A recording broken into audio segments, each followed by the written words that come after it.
को हम बंदों से है कितनी मोहब्बतें देखिए, अपनी गफलतें देखिए, उसकी इनायतें देखिए। अस्सलामु अलैकुम वरहमतुल्लाहि वबरकातुहू। बिस्मिल्लाह अल्हम्दुलिल्लाह वस्सलातु वस्सलामु अला रसूलिल्लाह व अला आलिहि व सहबिहि मवाला।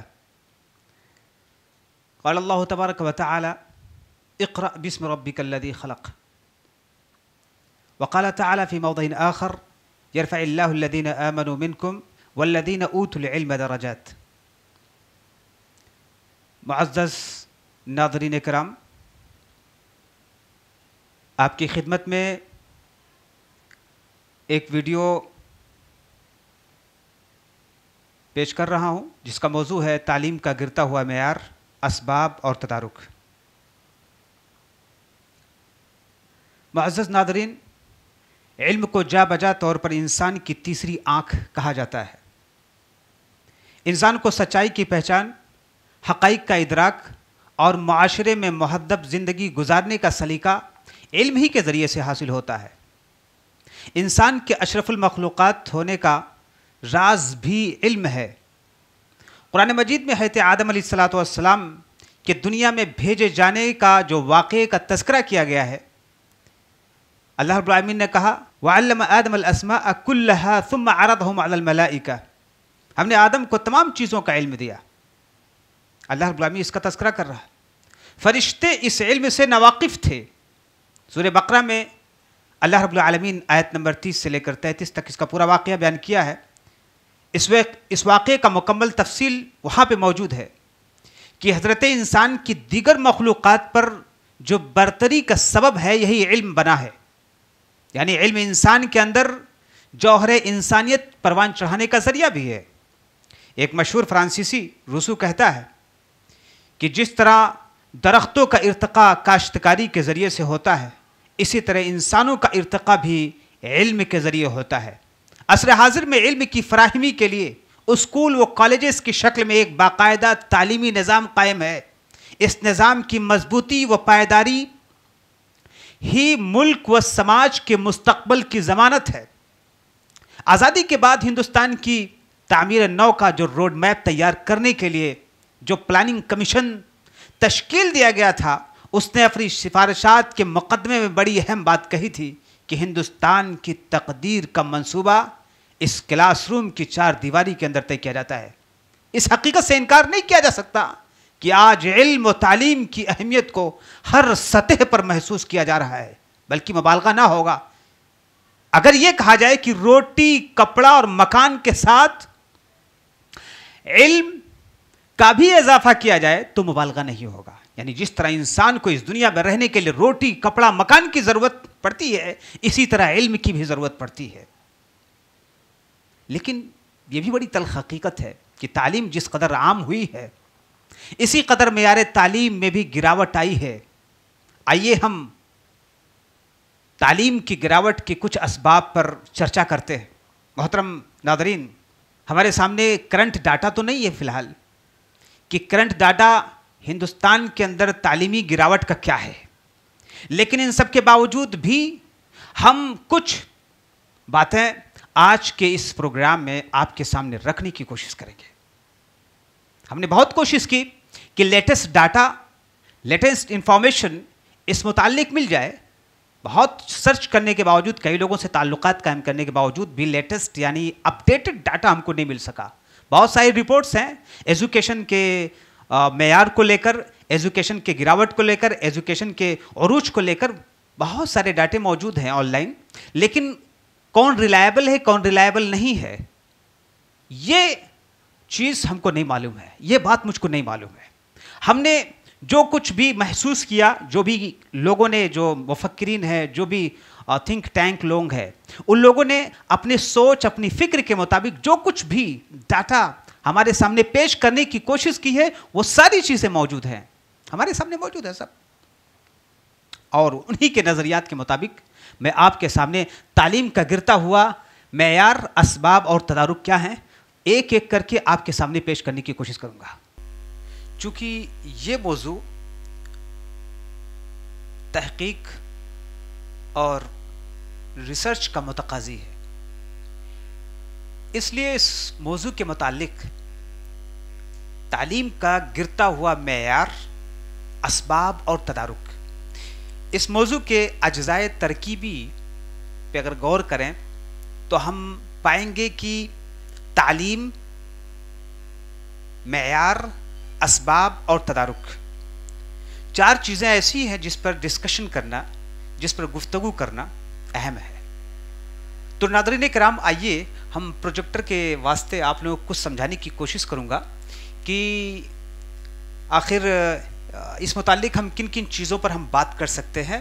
तो इस मौजू के मुतालिक सबसे पहले तालीम क्या है, तालीम की लुग़वी और इस्तिलाही तारीफ़, उसके अलावा तालीम की अहमियत और उसके अलावा तालीम के बुनियादी मक़ासिद, मौजूदा तालीमी सूरत हाल का जायज़ा, मेयार की तारीफ़ और इस मौजू पर जो हमने तहकीक की है, जो कुछ भी रिसर्च किया है, आपके सामने जो कुछ डेटा पेश करने की कोशिश हमने की है, इसका मकसद क्या है और इसके क्या क्या फ़वाइद हो सकते हैं, क्या क्या मकासिद हो सकते हैं। तो इस मौजू पर हमने सबसे पहले तालीम की लुग़वी और इस्तिलाही तारीफ़ की है, तालीम की अहमियत क्या है उस पर भी रोशनी डाली है, तालीम के बुनियादी मकासिद क्या है, मौजूदा तालीमी सूरत हाल का जायज़ा लेने की कोशिश की है, मेयार की तारीफ़ क्या है, यानी मेयार का लफ्ज़ कहाँ से निकल कर आया, उसकी लुग़वी और इस्तिलाही तारीफ़ भी की है। और उसके अलावा लास्ट में इस पर जो हमने तहकीक की है, इस पर जो कुछ भी हमने आपके सामने पेश करने की कोशिश की है, इसकी ज़रूरत क्या है और इसका मकसद क्या है। असबाब में हमने कुछ ख़ास असबाब का तज़किरा किया है। निज़ाम तालीम, पहला सबब क्या है निज़ाम तालीम की कमज़ोरी का, कि निज़ाम तालीम की कमज़ोरियों में से एक सबब निसाब की गैर मेयारी साख्त, दूसरा सबब जदीद तालीमी तकादों से अदम हम आहंगी, तीसरा सबब गैर मेयारी तदरीसी मवाद। असबाब तो बहुत सारे हैं गिरावट के तालीम के, लेकिन कुछ असबाब हम आपके सामने, जो मोटे मोटे असबाब हैं, जो अहम असबाब हैं, उनको आपके सामने पेश करने की कोशिश करूँगा, उस पर हम चर्चा करने की कोशिश करेंगे। तो निज़ाम तालीम की कमज़ोरियों में से, तालीमी गिरावट के असबाब में से सबसे पहला जो सबब है निज़ाम तालीम की कमज़ोरी, दूसरा सबब है असातिज़ा की तरबियत की कमी, यानी उनकी नाक़िस तरबियत, नंबर 3 तलबा की आदम दिलचस्पी, यानी तालीम के तई तलबा संजीदा नहीं है, ये भी एक सबब है और बहुत बड़ा सबब है। उसके अलावा वालिदैन की आदम दिलचस्पी और उसके अलावा हुकूमती पॉलिसियों की नाकामी, उसके अलावा शफ़ाफ़ियत, तालीम के मामले में शफ़ाफ़ियत ना होना और करप्शन का होना, और उसके अलावा तालीम का निजीकरण, प्राइवेटाइजेशन, और उसके अलावा कुछ ख़ास चीज़ें हैं, कुछ ख़ास बातें हैं जिसका मैं फ़र्दन अलग अलग करके तज़किरा करने की कोशिश करूँगा। और उसके बाद ये सब असबाब ज़िक्र करने के बाद आपके सामने इसके तदारुक, यानी मुमकिन हुलूल क्या हो सकते हैं, हल क्या है, उसको भी आपके सामने पेश करने की कोशिश करूँगा इंशाअल्लाह। तो सबसे पहले तालीम की लुग़वी और इस्तिलाही तारीफ़ मैं आपके सामने पेश कर दूँ। मोहतरम नाज़रीन, तालीम अरबी ज़बान का लफ्ज़ है जो अल्लमा युअल्लिमु ऐन लाम मीम से निकला है। उसका रूट वर्ड ऐन लाम मीम है, जिसके माने हैं सिखाना, आगाह करना या इल्म देना। लुग़वी तौर पर तालीम का मतलब किसी को इल्म या मालूमात फराहम करना, सिखाना और आगाही देना। मतलब किसी भी चीज़ जो सामने वाला नहीं जानता है उसके बारे में आगाह करना, मुत्तला करना, उसका नाम तालीम है। तालीम की इस्तिलाही तारीफ़, इस्तिलाह में तालीम एक मुनज़्ज़म अमल है जिसके ज़रिए किसी फ़र्द की ज़हनी, जिस्मानी, अखलाक़ी और रूहानी नशोनुमा की जाती है। उसमें फ़र्द को इल्म, अक़दार और रवैयों की तरबियत की जाती है कि वो माशरती ज़िंदगी में मुस्बत किरदार कैसे अदा कर सके। तालीम सिर्फ किताबी इल्म तक महदूद नहीं, बल्कि उसका मकसद शख्सियत साजी और किरदार की तामीर भी होता है। गोया कि तालीम का जो मकसद है या तालीम की जो इस्तिलाही तारीफ है, उसके अंदर क्या क्या चीज़ें शामिल हैं, अक़दार, रवैये और साथ ही साथ शख्सियत साजी और किरदार की तामीर शामिल है। तालीम की इस्तिलाही तारीफ मुख्तलिफ माहिरीन के मुताबिक मुख्तलिफ हो सकती है, लेकिन अमूमी तौर पर यह इंसान के शऊर, सोच और अमल को बेहतर बनाने का ज़रिया समझा जाता है। यानी तालीम इंसान के सोच को बेहतर बनाने का, खूबसूरत बनाने का ज़रिया समझी जाती है। तो ये तालीम की इस्तिलाही और लग़वी तारीफ़ हुई। मुख्तलिफ लोगों ने मुख्तलिफ तारीफ़ें की है, आप सर्च कर सकते हैं, देख सकते हैं, लेकिन जो मुझको मुनासिब तालीम की तारीफ़ लगी वो आपके सामने पेश करने की हमने कोशिश की है। तालीम की शरई तारीफ़ अगर देखेंगे तो शरई लिहाज से तालीम का मतलब है इंसान को दीन इस्लाम की तालीमात, अहकाम और अखलाकियात से रोशनास कराना, ताकि वो अपनी ज़िंदगी अल्लाह रब्बुल आलमीन के मर्ज़ी के मुताबिक गुजार सके। शरई तालीम में कुरान व सुन्नत की तालीमात, फ़िक़्ह, अक़ाइद और अखलाकी रूहानियत तरबियत शामिल है। गोया कि शरई नाहियत से तालीम किस चीज़ को कहते हैं, जैसा कि मैंने आपको बताया। उसके अलावा तालीम, शरई जो तालीम हम हासिल करते हैं उसके क्या क्या अनासिर हैं। मोहतरम नाज़रीन, शरई उलूम हम अगर हासिल करते हैं तो उसके जो ख़ास मकासिद हो सकते हैं। अगर शरई तालीम हासिल इंसान कर रहा है और उसके ज़रिए से वो अपने वजूद को नहीं समझ पा रहा है, तो उसके तालीम हासिल करने में कुछ ना कुछ कमी है। आज देखने में आता है कि आज स्कूलों के अंदर मुख्तलिफ़ किस्म के मवाद पढ़ाए जाते हैं, मुख्तलिफ़ किस्म के सब्जेक्ट डाले जाते हैं। तलबा के ऊपर एक तो बहुत ज़्यादा लोड होता है, बस्ता तो बड़ा हैवी होता है, किताबें तो बहुत ज़्यादा होती हैं, लेकिन तालीम कितना दिया जाता है वो तो हम आप बखूबी वाकिफ़ हैं। कितना तालीम बच्चा हासिल करता है वो हम आप बखूबी वाकिफ़ हैं। तालिब इल्म को मैथमेटिक्स पढ़ाया जाता है, तालिब इल्म को साइंस भी पढ़ाया जाता है, और तालिब इल्म को हिस्ट्री, जियोग्राफी, सारे सब्जेक्ट पढ़ाए जाते हैं। लेकिन सारे सब्जेक्ट पढ़ने के बाद जो मालिक हकीकी है, जो रब्बे कायनात है, ये सब्जेक्ट उसको समझने में मुआविन और मददगार नहीं हो रहे हैं। तो इसलिए अगर तालीम के जरिए से आप अपने इस वजूद के मकसद को नहीं समझ पा रहे हैं, तो मेरे ख्याल से कहीं ना कहीं निज़ाम तालीम में कुछ गड़बड़ी है, कोई दिक्कत है।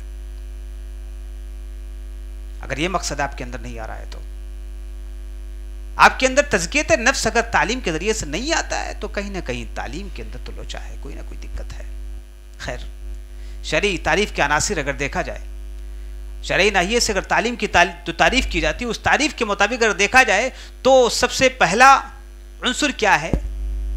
दीन के का इल्म हासिल करना। यानी शरीयत में तालीम वो बुनियादी मकसद है कि फ़र्द को दीन की ज़रूरी मालूमात फराहम की जाए, ताकि वह हलाल, हराम, फ़राइद और वाजिबात और इस्लाम की जो बुनियादी चीज़ें हैं उसको जान सके। उसके अलावा इसका एक उन्सुर यह है तज़कियत नफ्स। शरई तालीम में फ़र्द की रूहानी और अखलाकी तरबियत भी शामिल होती है, ताकि वो अच्छे अखलाक व किरदार का हामिल बन सके। उसके अलावा अमली तत्बीक होती है। हमने जो कुछ भी सीखा, हमने जो कुछ भी जाना, उसको हमने अपनी ज़िंदगी में नाफिज किया कि नहीं। तो शरई उलूम को हासिल करने का ये तीन मकसद होता है। एक ये कि आप दीन को जानें, दूसरा है कि तज़कियत नफ्स, और तीसरा ये कि आप उसकी अमली तत्बीक दे सकें। तज़कियत नफ्स को हम साफ लफ्ज़ों में यूँ कह सकते हैं कि जिस तरह आपका घर होता है, घर में आप रहते हैं, रोज़ सुबह उठते हैं और सुबह उठने के बाद अपने घर को साफ करते हैं। कहाँ से गंदगी आती है? गंदगी कहाँ से आती है? जाहिर सी बात है, ऐसे ही अपने नफ्स को भी आप पाक करना है। डेली रोज़ आपके नफ्स के ऊपर जो गिलाज़त आती है, गंदगी आती है, समाज में मुख्तलिफ़ किस्म के लोगों से आपकी मुलाकातें होती हैं, आपके नफ्स पर उसका जो असर पड़ता है, तो कुछ मनफी असर पड़ता है, कुछ मुस्बत असर पड़ता है। आपके मनफी असर पढ़ने की वजह से आपके दिल को फिल्टर करने, आपके नफ्स को फिल्टर करने, आपके नफ्स को साफ और पाक करने यानी तज़किया करने की ज़रूरत पड़ती है। मोहतरम नाज़रीन, तो ऐसा इल्म यानी शरई नाहिए से जो आप इल्म हासिल करते हैं, उनका ये 3 मकसद है कि आप हलाल, हराम और वाजिबात, फ़राइद, अखलाकियात सारी चीज़ें आप जानें। उसके अलावा तज़कियत नफ्स आप कैसे करना है उसको जाने। उसके अलावा अमली तत्बीक यानी जो कुछ भी आपने सीखा है उसको करके आप बताएं, ये उसका मकसद है। मेयार, लफ्ज़ मेयार, मेयार अरबी का लफ्ज़ है और अरबी ज़बान से उर्दू ज़बान में यूज़ होता है, जिसका मतलब स्टैंडर्ड होता है, जिसका मतलब मेयार होता है, पैमाना होता है, पैमाइश होती है, किसी चीज़ को नापने का ज़रिया होता है, खुसूसियत होती है, अच्छी चीज़ होती है। रेख्ता के अंदर, रेख्ता डिक्शनरी के अंदर आप देखेंगे या उसकी वेबसाइट पे अगर आप ढूंढेंगे मेयार का क्या माना होता है, तो मेयार के बहुत सारे मानी आपको मिलेंगे, जिसका मतलब वही खुसूसियत, पैमाइश, नापने का आला। तो हम मेयार, तालीम के गिरते हुए मेयार, तालीम का जो मेयार है यानी तालीमी मेयार क्यों गिर रहा है, उसके असबाब और उसका हल क्या है, उसके बारे में जानने के लिए हम यहाँ इकट्ठा हुए हैं। उसके बारे में हम लोग बातचीत करेंगे। तो मेयार, जो जैसा कि मैंने कहा, नापने का आला, हमारे पास क्या मेयार है, क्या तरीका है, क्या ज़रिया हो सकता है कि हम जान सकें कि तालीमी मेयार गिर चुका है। जो स्टैंडर्ड होना चाहिए, तालीम का एक मेयार यानी एक उरूज होना चाहिए, उस उरूज से नुज़ूल की तरफ या गिरावट की तरफ कैसे आया, उसको हम कैसे जानेंगे। ये सारी चीज़ें हम इंशाअल्लाह एक के बाद दिगरे जानने की कोशिश करेंगे। और उसके अलावा तालीम के बुनियादी मकासद क्या होते हैं। तालीम के बुनियादी मकासद मुख्तलिफ पहलुओं से इंसान की ज़िंदगी में तरक्की और बेहतरी के लिए तय किए गए हैं। उन मकासद को दीनी, अखलाक़ी और माशरती और माशी बुनियादों पर तकसीम किया गया है।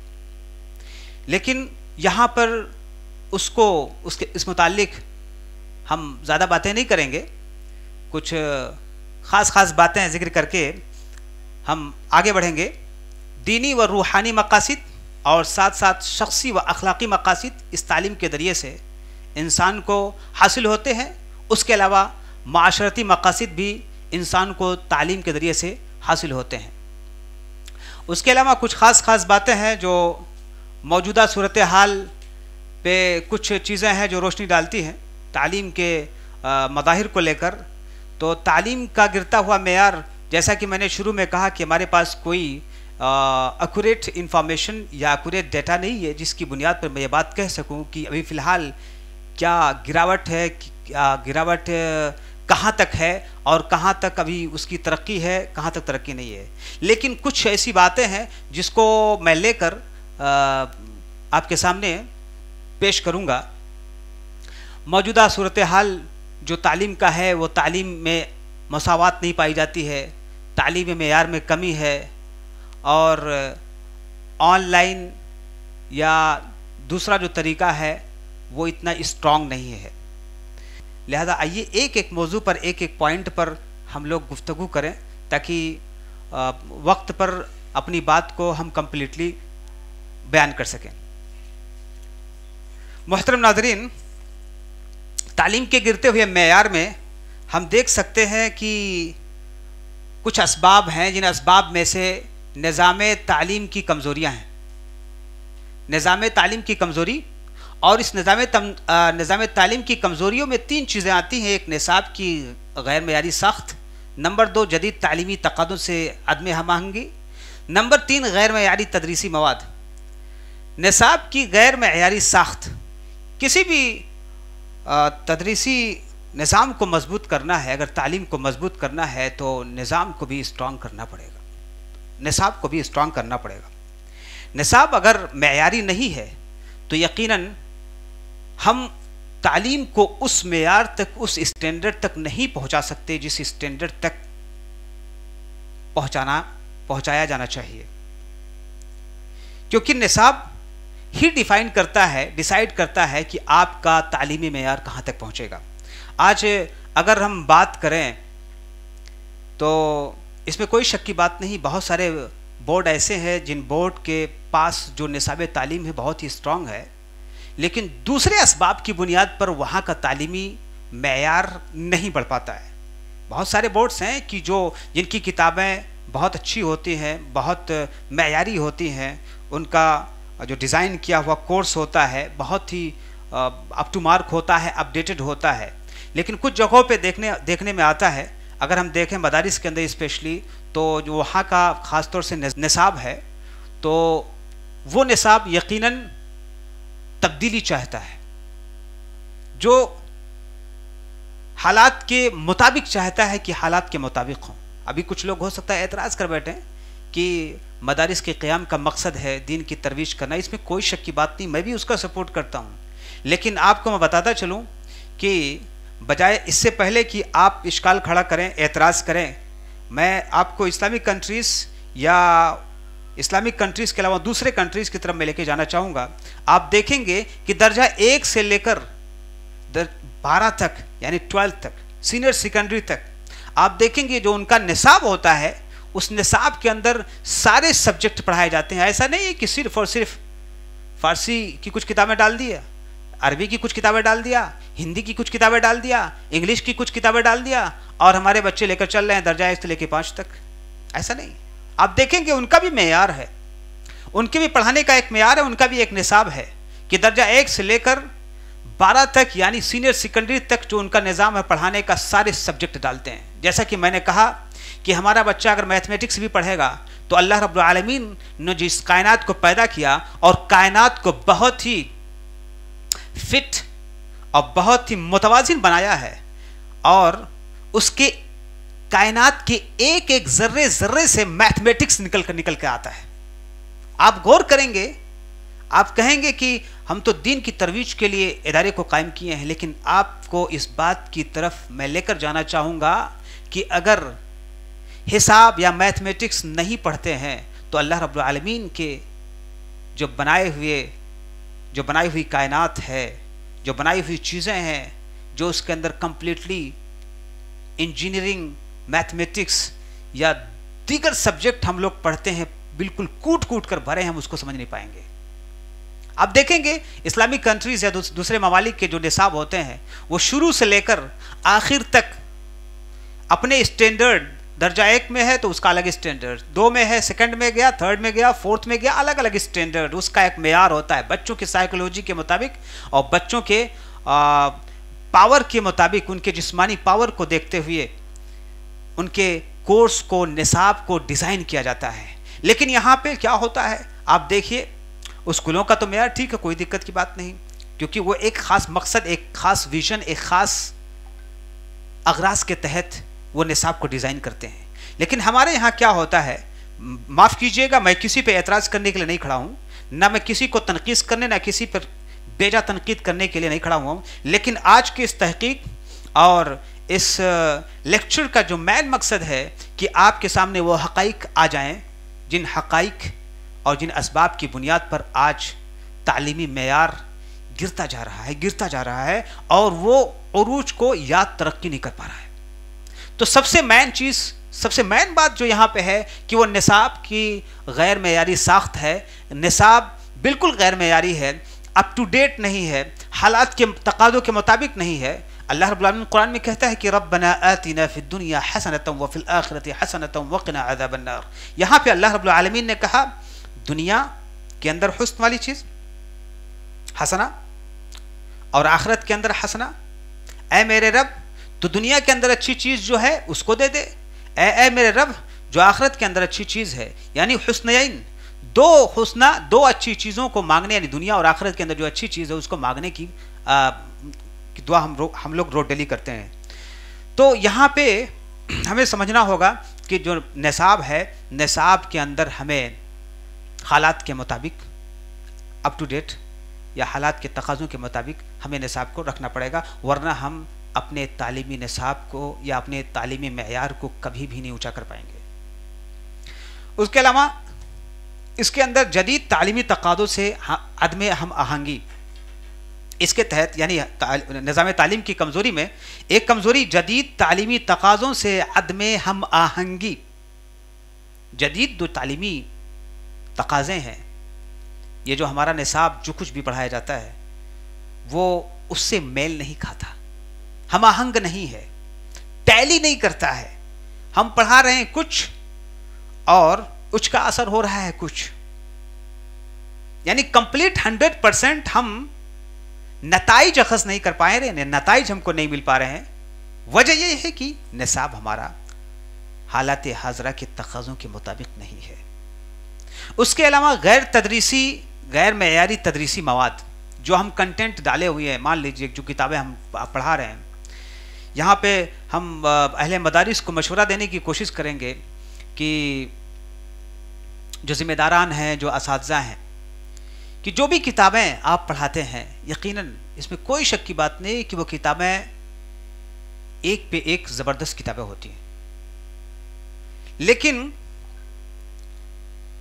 जो कोर्स होता है इतना लेंदी होता है, या कोर्स जो होता है उसमें इतना ज़्यादा रिपीटेशन होता है, सेम चीज़ें होती हैं, जिसकी वजह से तलबा बार बार वही पढ़ पढ़ के या एक तो लेंदी होता है, लेंदी होने की वजह से वो आजिज़ आ जाते हैं, और दूसरा है कि रिपीटेशन की वजह से बहुत सारी चीज़ें जो तलबा के सामने आनी चाहिए वो नहीं आ पाती हैं। इसलिए अहले इल्म और अहले मदारिस से मेरी गुजारिश यही है कि आप लोग बैठें और बैठने के बाद सर जोड़ के गौर करें, फिक्रमंद हों कि हमारे ख़ास तौर से मदारिस के अंदर किस तरह का निसाब होना चाहिए, जो निसाब हमारे बच्चों को लेकर आगे बढ़े, दुनिया के अंदर भी कामयाब हों और आखिरत के अंदर भी कामयाब हों। इसमें कोई शक की बात नहीं कि जो कुरान मजीद है, शरीयत है, शरीयत के अंदर सारी चीज़ें मौजूद हैं, दुनिया के अंदर कैसे कामयाबी हासिल करनी है वो भी मौजूद है, और आखिरत में कामयाबी कैसे हासिल करनी है वो भी मौजूद है, लेकिन हमें थोड़ा बड़ा कुछ मुनज़्ज़म होना होगा। उसके अलावा जो दूसरा सबब, जो बड़ा सबब है मेयार के गिरावट की, वो है असातिज़ा की तरबियत की कमी। असातिज़ा के तरबियत की कमी। मोहतरम नाज़रीन, एक उस्ताद को कैसे होना चाहिए, एक उस्ताद की बातों से अगर 3 चीजें तालिबे इल्म को नहीं मिल रही हैं, या अगर एक उस्ताद के अंदर 3 सलाहियतें, 3 क्वालिटी अगर नहीं है, तो तालीम का मेयार कभी भी नहीं ऊंचा उठ सकता है। सबसे पहली चीज असातिज़ा की तरबियत की कमी, उस पर हम बाद में बात करेंगे। सबसे पहले हम ये बता दें कि एक उस्ताद के अंदर 3 चीजें अगर हैं तो यकीनन वो एक अच्छा उस्ताद है, और उसकी दी गई तालीमात के जरिए से 3 चीजों में अगर फायदा हो रहा है तो यकीनन वो एक कामयाब तालीम है, एक कामयाब मुदर्रिस है, और उसके जरिए से पढ़ाई हुई चीजें जो हैं वो कामयाब हैं। पहली चीज, जब तक एक उस्ताद मॉडल लर्नर नहीं बनेगा, आइडियल लर्नर नहीं बनेगा, तब तक एक उस्ताद नहीं हो सकता। उसके अलावा मैं एक अलग से एक्स्ट्रा बात कह सकता हूं, जैसा कि लोग कहते हैं कि education can take place only when there is a rapport between student and teachers. Education का अमल उस वक्त अंजाम पा सकता है जब उस्ताद और तालिबे इल्म के बीच में एक फ्रेंडली माहौल हो, फ्रैंक हो, बिल्कुल इतना फ्रैंक हो कि उसको कुछ सवाल करना है तो सवाल करने में किसी भी किस्म का झिझक महसूस ना हो। एक उस्ताद से तालिबे इल्म अगर वो क्लास में डरता है तो यकीनन तालीम नहीं हो सकती। अगर उसको सवाल करने में झिझक महसूस हो रही है तो इसलिए उस्ताद की जिम्मेदारी है कि वो स्टूडेंट को इतना फ्रैंक बनाए, इतना फ्रेंडली माहौल क्लास में पैदा करे कि जिसकी वजह से अगर वो सवाल भी करना चाहता है तो धड़ल्ले के साथ सवाल कर सके, उसके मन में किसी भी किस्म का कोई झिझक महसूस ना हो। तो सबसे पहले एक उस्ताद को अगर अच्छा उस्ताद बनना है तो सबसे पहले मॉडल लर्नर बनना पड़ेगा।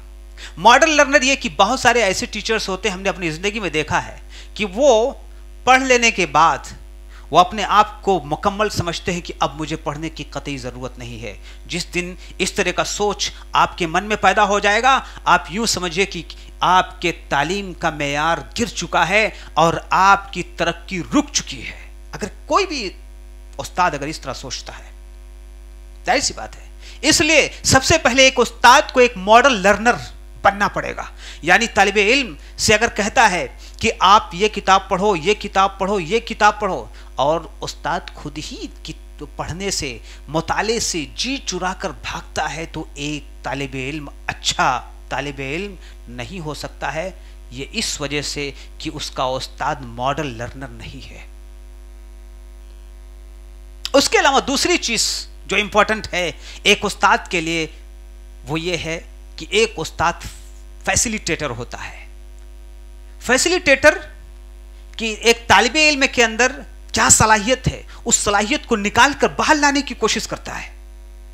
यह एक उस्ताद का काम होता है। एक उस्ताद तालिबे इल्म के अंदर छिपी हुई सलाहियत को, उनकी ख्वाबीदा सलाहियत को निकाल कर बाहर लाता है और तालिबे इल्म को कामयाबी के राह पर लाकर खड़ा करता है।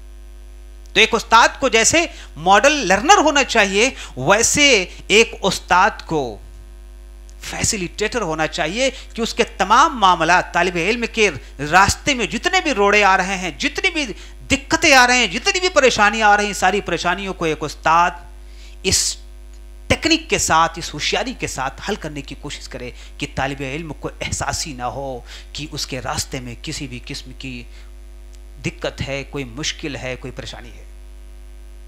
जैसे मान लीजिए कोई दर्स पढ़ा रहा है, उस्ताद समझ में नहीं आ रहा है, उसको कुछ किताबों का रेफरेंस देना है, तो एक उस्ताद जब वो खुद पढ़कर आएगा तो वो जानता है कि किस किताब का मेयार क्या है, किस किताब का मेयार क्या है। तो वो उस्ताद अपने शागिर्द को बताता है कि आप फलां किताब में जाइए, फलां किताब से पढ़ के आइए, फिर दोबारा आके मुझसे डिस्कशन कीजिए। तो जब वो तालिबे इल्म जाएगा, रास्ता खुला हुआ पाएगा, तो उससे रास्ते बिल्कुल हमवार होते चले जाएंगे और वो तालिबे इल्म जल्द अज जल्द कामयाबी की तरफ पहुंच जाएगा इंशाल्लाह। तो जैसा कि मैंने तस्करा किया कि एक मॉडल लर्नर होना चाहिए, दूसरा फैसिलिटेटर होना चाहिए एक उस्ताद को। तीसरे नंबर पे जो अहम चीज है वो ये है कि एक उस्ताद को मेंटर होना चाहिए। मेंटर का मतलब मुरब्बी, तरबियत करने वाला। जिस तरह मॉडल लर्नर, फैसिलिटेटर, ऐसे ही मेंटर भी होना चाहिए एक उस्ताद को।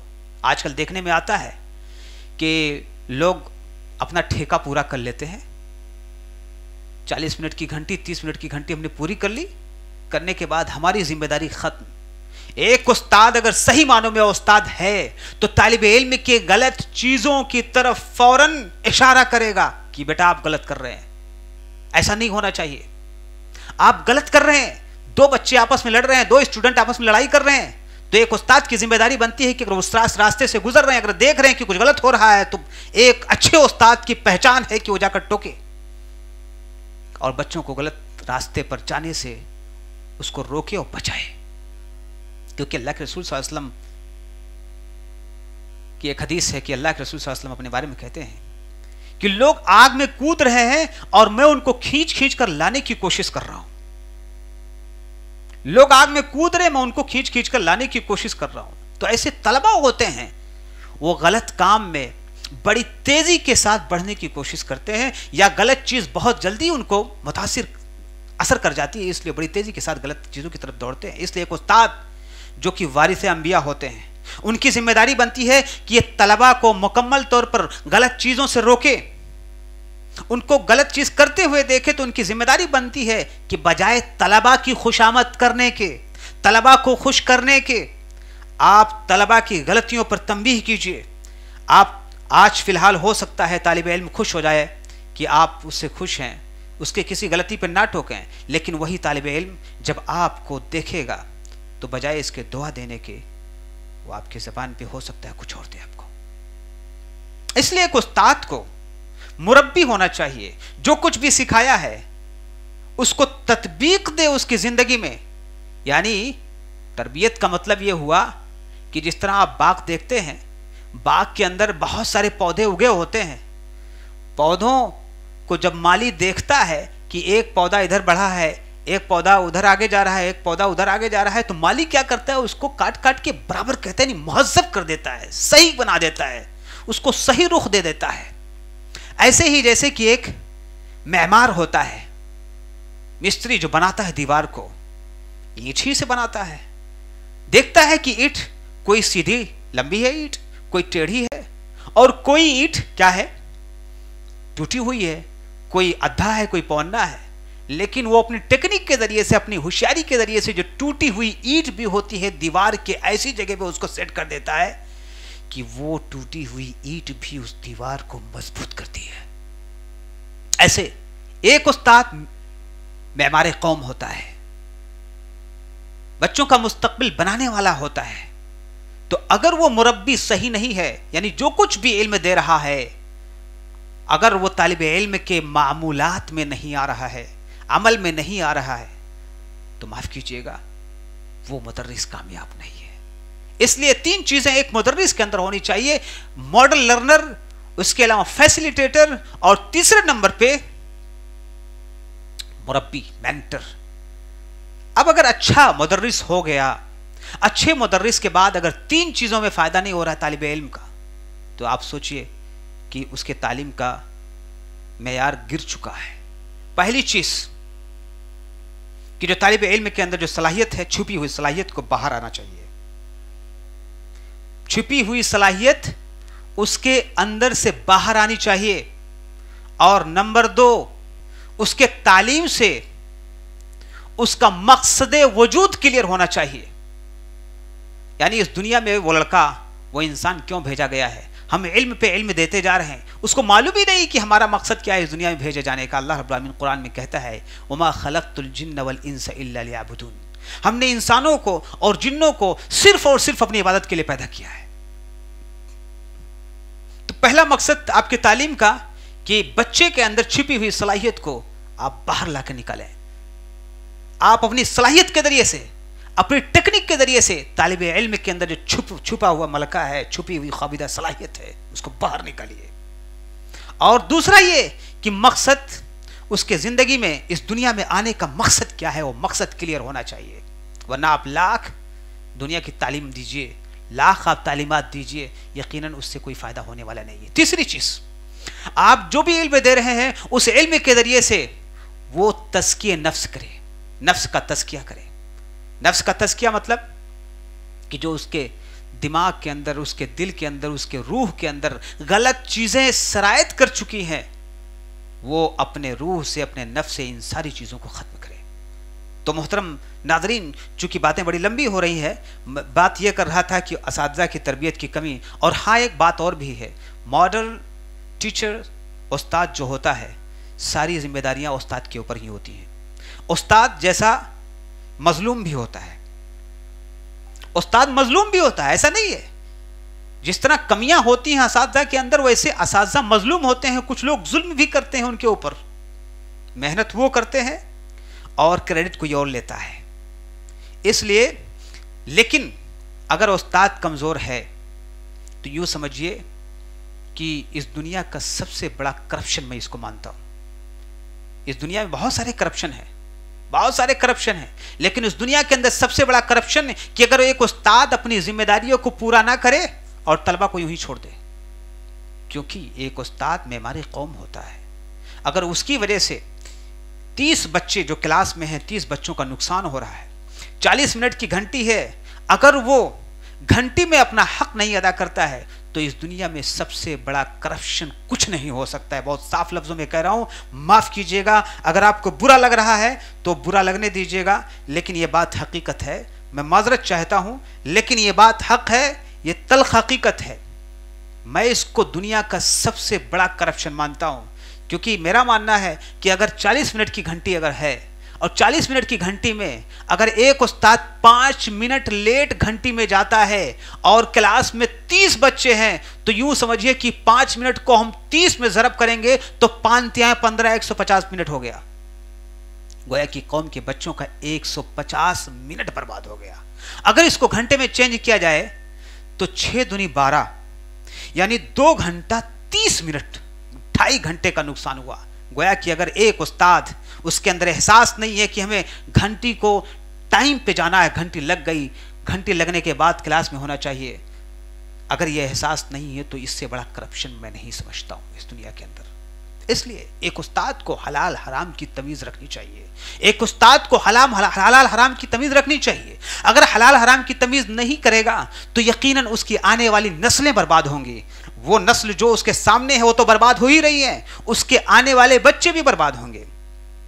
लेकिन एक उस्ताद अगर नेक है, एक उस्ताद अगर मुताला करके आता है, मुताला करके क्लास में अपने लेक्चर को डिलीवर करने की कोशिश करता है, तो यकीनन वही बच्चे इंशाअल्लाह, आज तो फिलहाल के लिए हो सकता है आपके लेक्चर इन पे गिरा गुजर रहे हों, लेकिन आप अगर देने की कोशिश कर रहे हैं क्लासरूम में, तो यकीनन वही बच्चे आपके लिए आने वाले कल के लिए आपके लिए असासा हो जाएंगे, उनकी दुआएं आपके साथ शामिल हाल होंगी। लेकिन अगर वो बच्चे जो 33-30 बच्चे क्लास में हैं, आपके किसी हरकत की वजह से, आपके किसी अमल की वजह से अगर उनका मुस्तकबिल बर्बाद होता है, गलत रास्ते पे जाते हैं, उनकी सही तरबियत नहीं की है, उनकी सलाहियत को निकालने की नहीं कोशिश की है, उनको निखारने की नहीं कोशिश की है, उनको बनाने की नहीं कोशिश नहीं की है, तो माफ़ कीजिएगा, उसका हिसाब तो अल्लाह रब्बुल आलमीन लेगा ही। उसके अलावा इस दुनिया के अंदर वही बच्चे आपका हिसाब किताब बहुत अच्छे से ले लेंगे।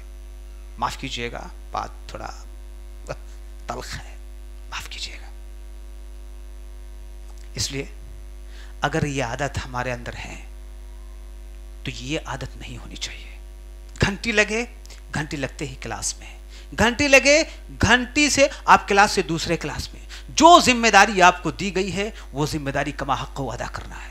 तो मैं ये कह रहा था कि तालीमी गिरावट का एक सबसे बड़ा सबब जो है असातिज़ा की तरबियत की कमी। एक बात और भी बताता चलूं इस मौके पर कि चाहे वो स्कूल हो, चाहे मदरसा हो, चाहे मकतब हो, या किसी लेवल की तालीम हो, चाहे यूनिवर्सिटी लेवल की तालीम हो, तालीम का दारो मदार उस्ताद पर होता है। तालीम का दारो मदार उस्ताद भी होता है। बिल्डिंग का कोई मतलब नहीं। हो सकता है बिल्डिंग हम पेड़ के नीचे बैठ के तलबा को पढ़ा दें, हो सकता है कहीं और बैठ के पढ़ा दें, लेकिन जो की है, की इंपॉर्टेंट रोल प्ले करता है एक उस्ताद, जो मेन किरदार निभाता है वो उस्ताद। और मुझे फख्र है एक उस्ताद होने में, और फख्र करना चाहिए अगर कोई टीचिंग वाले प्रोफेशन से अगर कोई जुड़ा हुआ है तो उसको प्राउड फील करना चाहिए, फख्र महसूस करना चाहिए। इसमें कोई शक की बात नहीं कि कोई दूध का धुला हुआ नहीं है, गलतियां हर इंसान से होती है, लेकिन एहतिसाब करना हमारी जिम्मेदारी है। हासिबू क़ब्ला अन तुहासबू, आप खुद का मुहासबा कीजिए इससे पहले कि आपका मुहासबा किया कीजिए। Calculate yourself before you are calculated. आप कैलकुलेट कीजिए, खुद का मुहासबा कीजिए, जोड़िए। रात में जब बिस्तर पे आप जाएं तो गौर व फिक्र करें कि आज क्या हमने अपनी ड्यूटी पूरी निभाई, अपनी पूरी जिम्मेदारी निभाई कि नहीं निभाई। अगर निभाई तो यकीनन अल्लाह की कसम आपको बड़ी अच्छी नींद आएगी, मजा आएगा। मैं आपको एक मिसाल देता हूं, यहां पे वो मिसाल बहुत ही थोड़ा हटके है, हो सकता है कुछ लोग सुने तो कहेंगे यही मिसाल मिली थी आपको कहने के लिए। जब एक इंसान अपने प्रोफेशन से बिल्कुल दिल से जुड़ता है और अपने प्रोफेशन से मजा ले लेके काम करता है तो उसको मजा आता है जिंदगी में। मतलब ये कि अगर मैं टीचर हूं और अगर किताबों से मुझे मजा आ रहा है, पढ़ाते हुए मजा आ रहा है, तलबा को बिल्कुल जब तलबा के बीच में जाता हूं तो मुझे मजा आता है, तो यूं समझिए कि वो प्रोफेशन उससे मोहब्बत कर रहा है और वो प्रोफेशन से मोहब्बत कर रहा है। उसकी मिसाल मैं एक चाय वाले से देता हूं। डोली नाम का एक आदमी जो आज पूरे दुनिया में उसका नाम है, चाय बनाता है और बड़े फख्र से चाय को बनाता है और बड़े फख्र से चाय को वो अपने कस्टमर के सामने पेश करता है। वो हमारे लिए नमूना नहीं है, वो अलग मसला है, लेकिन आपको मैं अब बताने की कोशिश कर रहा हूं कि डोली चाय वाला देखिए अपने प्रोफेशन से कितना जुड़ा हुआ है, कितना मोहब्बत करता है कि अपने कस्टमर्स को इज्जत देता है और इज्जत देते हुए अपने प्रोफेशन को एक खूबसूरत प्रोफेशन बनाने की, दिखाने की कोशिश करता है कि जिस तरह की एक चाय वाले को लोग बहुत हल्का समझते हैं, एक चाय वाले को हल्के में लेते हैं, उसकी इज्जत नहीं करते हैं, लेकिन उस आदमी को देखिए कि उस आदमी ने उस प्रोफेशन को इतना खूबसूरत अंदाज में लोगों के सामने पेश करने की कोशिश की कि आज उसका नाम लोग ले रहे हैं। वो हमारे लिए आइडियल नहीं है, इसमें कोई शक की बात नहीं। मैं जो बात यहां पे कहना चाह रहा हूं कि एक प्रोफेशन, कोई प्रोफेशन छोटा बड़ा नहीं होता है, कोई प्रोफेशन छोटा बड़ा नहीं होता है। इंसान को जिंदगी गुजारना है, इन जिंदगी गुजारने में जो भी प्रोफेशन इख्तियार कर ले वो इख्तियार कर सकता है, हलाल होना चाहिए। यहाँ पे मैं ये कहना चाहता हूँ कि अगर आप दिलचस्पी ले रहे हैं पढ़ाने में, टीचिंग में, तो टीचिंग के अंदर कमा हक़ आप जब तक घुसेंगे नहीं, उसके अंदर मज़ा नहीं लेंगे, तब तक आपको मज़ा नहीं आएगा पढ़ाते हुए। और ये एक उस्ताद की पहचान है कि जब तक अपने आप को डेडिकेट नहीं करेगा मुताला करने में, बच्चों को अच्छे से पढ़ाने में, तो यकीनन एक अच्छा मुदर्रिस नहीं हो सकता। खैर, मैं बात ये कर रहा था असातिज़ा की तरबियत की कमी। तो सबसे पहले पॉइंट इसमें तज़किरा किया कि पेशा वाराना तरबियत की आदमी फ़राहमी। नंबर 2 में असातिज़ा की तदरीसी सलाहियतों का फ़ुक़दान। नंबर 3 कम मुराआत और तनख्वाहों का मसला। यकीनन ये 3 पॉइंट ऐसी हैं कि जो जिसकी वजह से आज हमारा तालीमी मेयार यकीनन गिरता हुआ चला जा रहा है। पेशा वाराना तरबियत का मतलब यह हुआ कि एक इंसान अभी पास्ड आउट हुआ, एक स्टूडेंट पास्ड आउट हुआ, या मौलवी साहब फजीलत करने के पास मदरसे से फारिग हो गए, फारिग होने के बाद जाके किसी मदरसे में पढ़ाने लगे, किसी स्कूल में जुड़ गए, लेकिन अभी उनकी प्रोफेशनल ट्रेनिंग नहीं हुई है। ट्रेनिंग का मतलब ये हुआ कि कुछ कोर्स होते हैं जो गवर्नमेंट ने लॉन्च किया है, जो गवर्नमेंट ने डिज़ाइन किया है, और प्राइवेट वाले भी उसको चलाते हैं, गवर्नमेंट भी, गवर्नमेंट कॉलेजेस के अंदर, गवर्नमेंट स्कूल के अंदर भी वो पढ़ाया जाता है, उसको बहुत अच्छे से समझाया जाता है।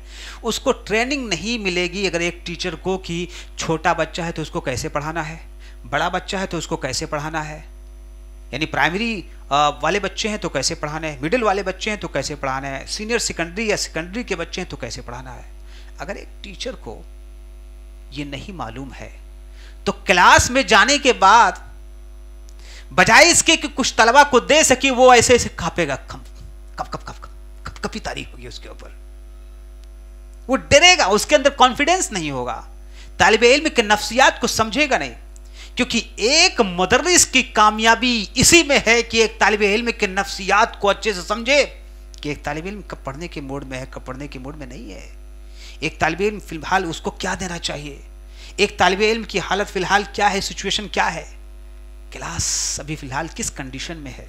जब तक एक मुदर्रिस उसको नहीं समझेगा तब तक वो अच्छे से तालीम नहीं दे सकेगा। तो ट्रेंड होना, कैसे पढ़ाना है किस सब्जेक्ट को। मान लीजिए कल मुझे अपना लेक्चर डिलीवर करना है, लेकिन आज ही मैं लेसन प्लान नहीं कर रहा हूं, क्योंकि लेसन प्लान के बारे में मुझको मालूम ही नहीं कि लेसन प्लान कैसे किया जाता है। लेसन प्लान के लिए कई किताबें पढ़ना है, लेसन प्लान के लिए हमें लिख लिख के नोट करना है कि सबसे पहले ये बताऊंगा, फिर ये बताऊंगा, फिर ये बताऊंगा, और फिर साथ में इस मामले को भी तैयार करके लाना है, आपको इस अंदाज में भी तैयार करके लाना है कि जिस सबक को मैं पढ़ाने जा रहा हूं उस मुतालिक से तलबा इस तरह का सवाल कर सकते हैं। पता क्या चले, बच्चे ने सवाल कर दिया, हम सर खुजला रहे हैं कि क्या वजह है, जहन में नहीं आ रहा है। अच्छा ठीक है, कल मैं बताता हूं। इसमें कोई शक की बात नहीं कि लादरी कह दें, आई डोंट नो कह देना कहीं ज्यादा बेहतर है बिलमुकाबिल इसके क्लास में हाँक दें और हाँक के चले जाएं। आप डायरेक्ट सीधे कह दिए आई डोंट नो, मैं नहीं जानता हूं, लादरी मुझे नहीं पता, यह कह देना है कहीं ज्यादा बेहतर है, बजाय इसके कि सीना तान के सदरी का बटन बंद करके आप क्या ना जबरदस्ती हाँकना शुरू कर दें, और बजाय इसके कि तालिबे इल्म सही इंफॉर्मेशन पाने के गलत इंफॉर्मेशन पा जाए। तो तरबियत की फुकदान की वजह से, तरबियत की फुकदान की वजह से एक उस्ताद तलबा की सही रहनुमाई नहीं कर पाता है और उसकी वजह से तालीमी गिरावट हो जाती है। मुअज़्ज़ज़ नाज़रीन, उसके अलावा असातिज़ा की तदरीसी सलाहियत का फुकदान, एक पॉइंट और भी है, ये भी हमें समझना होगा। असातिज़ा की जो तरबियत है उसकी तरबियत का जो फुकदान है, देखिए असातिज़ा की तदरीसी सलाहियतों का फुकदान मतलब ये कि हमारी तकर्री तो हो गई, लेकिन तदरीसी जो टीचिंग एबिलिटी जो होना चाहिए वो एबिलिटी हमारे पास नहीं है। लेक्चर को कैसे डिलीवर करना है ये सलाहियत हमारे पास नहीं है, बच्चों को कैसे डील करना है ये सलाहियत नहीं है, क्लास में बच्चे चीख चिल्ला रहे हैं, बच्चों पे कंट्रोल करना है, यह सलाहियत हमारे पास नहीं है, यकीनन आप अच्छे मुदर्रिस नहीं हो सकते। सलाहियत मुताले से आती है, सलाहियत उस लेसन को जिसको पढ़ना है बार बार पढ़ने से आती है, बार बार लोगों से पूछने से आती है। और ये बात भी मालूम होनी चाहिए कि हर आदमी जो इस प्रोफेशन से जुड़ जाता है उसके पास तदरीसी सलाहियत हो, कोई ज़रूरी नहीं है। टीचिंग एबिलिटी अलग चीज़ है, और यानी जिसको हम बोलते हैं तदरीसी सलाहियत अलग चीज़ है, खिताबत की सलाहियत अलग चीज़ है, और किताबत की सलाहियत यानी तहरीरी सलाहियत अलग है। ये अलग अलग फ़न है। अल्लाह रब्बुल आलमीन ने अलग अलग लोगों के अंदर अलग अलग फ़न डाल रखा है। इसी वजह से कहावत है, बोले कुल्ल फ़न्निन रिजाल, हर फ़न के लिए अल्लाह रब्बुल आलमीन ने ख़ास ख़ास लोगों को मुतय्यन कर रखा है। जाहिर सी बात है, मुझे अभी कैमरा चलाना हो तो हो सकता है मैं ना जान पाऊँ कि कैसे कैमरा चलाना है, उसकी बटन कहाँ है, कैसे स्विच ऑफ करना है, कैसे स्टार्ट करना है, हो सकता है मुझको नहीं मालूम, लेकिन जो कैमरामैन है उसको बहुत अच्छे से जानता हूँ। हो सकता है एडिटिंग के बहुत सारे एप्लीकेशन मुझको ना मालूम हो, लेकिन एक ऐसा स्टूडेंट है जो एडिटिंग का माहिर है बिल्कुल, तो वो उस फन का माहिर है। ऐसे ही फ़न खिताबत, मेंबर पर चढ़कर खुतबा देना ये अलग फ़न है, किताबें लिखना अलग फ़न है, क्लास में तदरीस को बहुत ही परफेक्ट अंदाज में डिलीवर कर देना या लेक्चर को डिलीवर कर देना ये अलग फ़न है, ये अलग स्किल है, इसको जानने की ज़रूरत है। आप ये सोचें कि हम बहुत बड़े सलाहियत के मालिक हैं। हम देख सकते हैं हमारी जमात के अंदर बहुत सारे ऐसे लोग हैं जो सलाहियत कूट कूट कर भरी है, लेकिन आके क्लास में बैठा दीजिए तो बेचारे नहीं बोल पाएंगे, नहीं बोल पाएंगे। या आप ये भी देख सकते हैं कि क्लास में पढ़ाने वाला एक टीचर, उसके अंदर तदरीसी सलाहियत कूट कूट के भरी है, लेकिन ले जाके मेंबर पे खड़ा कर दीजिए वो नहीं बोल पाएगा, नहीं बोल पाएगा। उसके अलावा ऐसा भी कि एक ऐसा इंसान उसके अंदर सलाहियत कूट कर भरी है, लेकिन मेंबर पे भी नहीं बोल सकता, न क्लासरूम में वो बोल सकता, लेकिन जब उसका कलम उठता है तो जबरदस्त इबारतें, जबरदस्त तहरीर सामने आती है, जबरदस्त निगार सामने आते हैं। जब वो लिखने बैठता है तो अल्फाज उसके सामने हाथ जोड़कर खड़े हो जाते हैं कि मुझे इस्तेमाल करो, मुझे इस्तेमाल करो, मुझे इस्तेमाल करो, यानी उसका कलम चलता रहता है। बहुत सारे लोग ऐसे हैं जो लिखते रहते हैं अल्हम्दुलिल्लाह। तो ये एक फ़न है।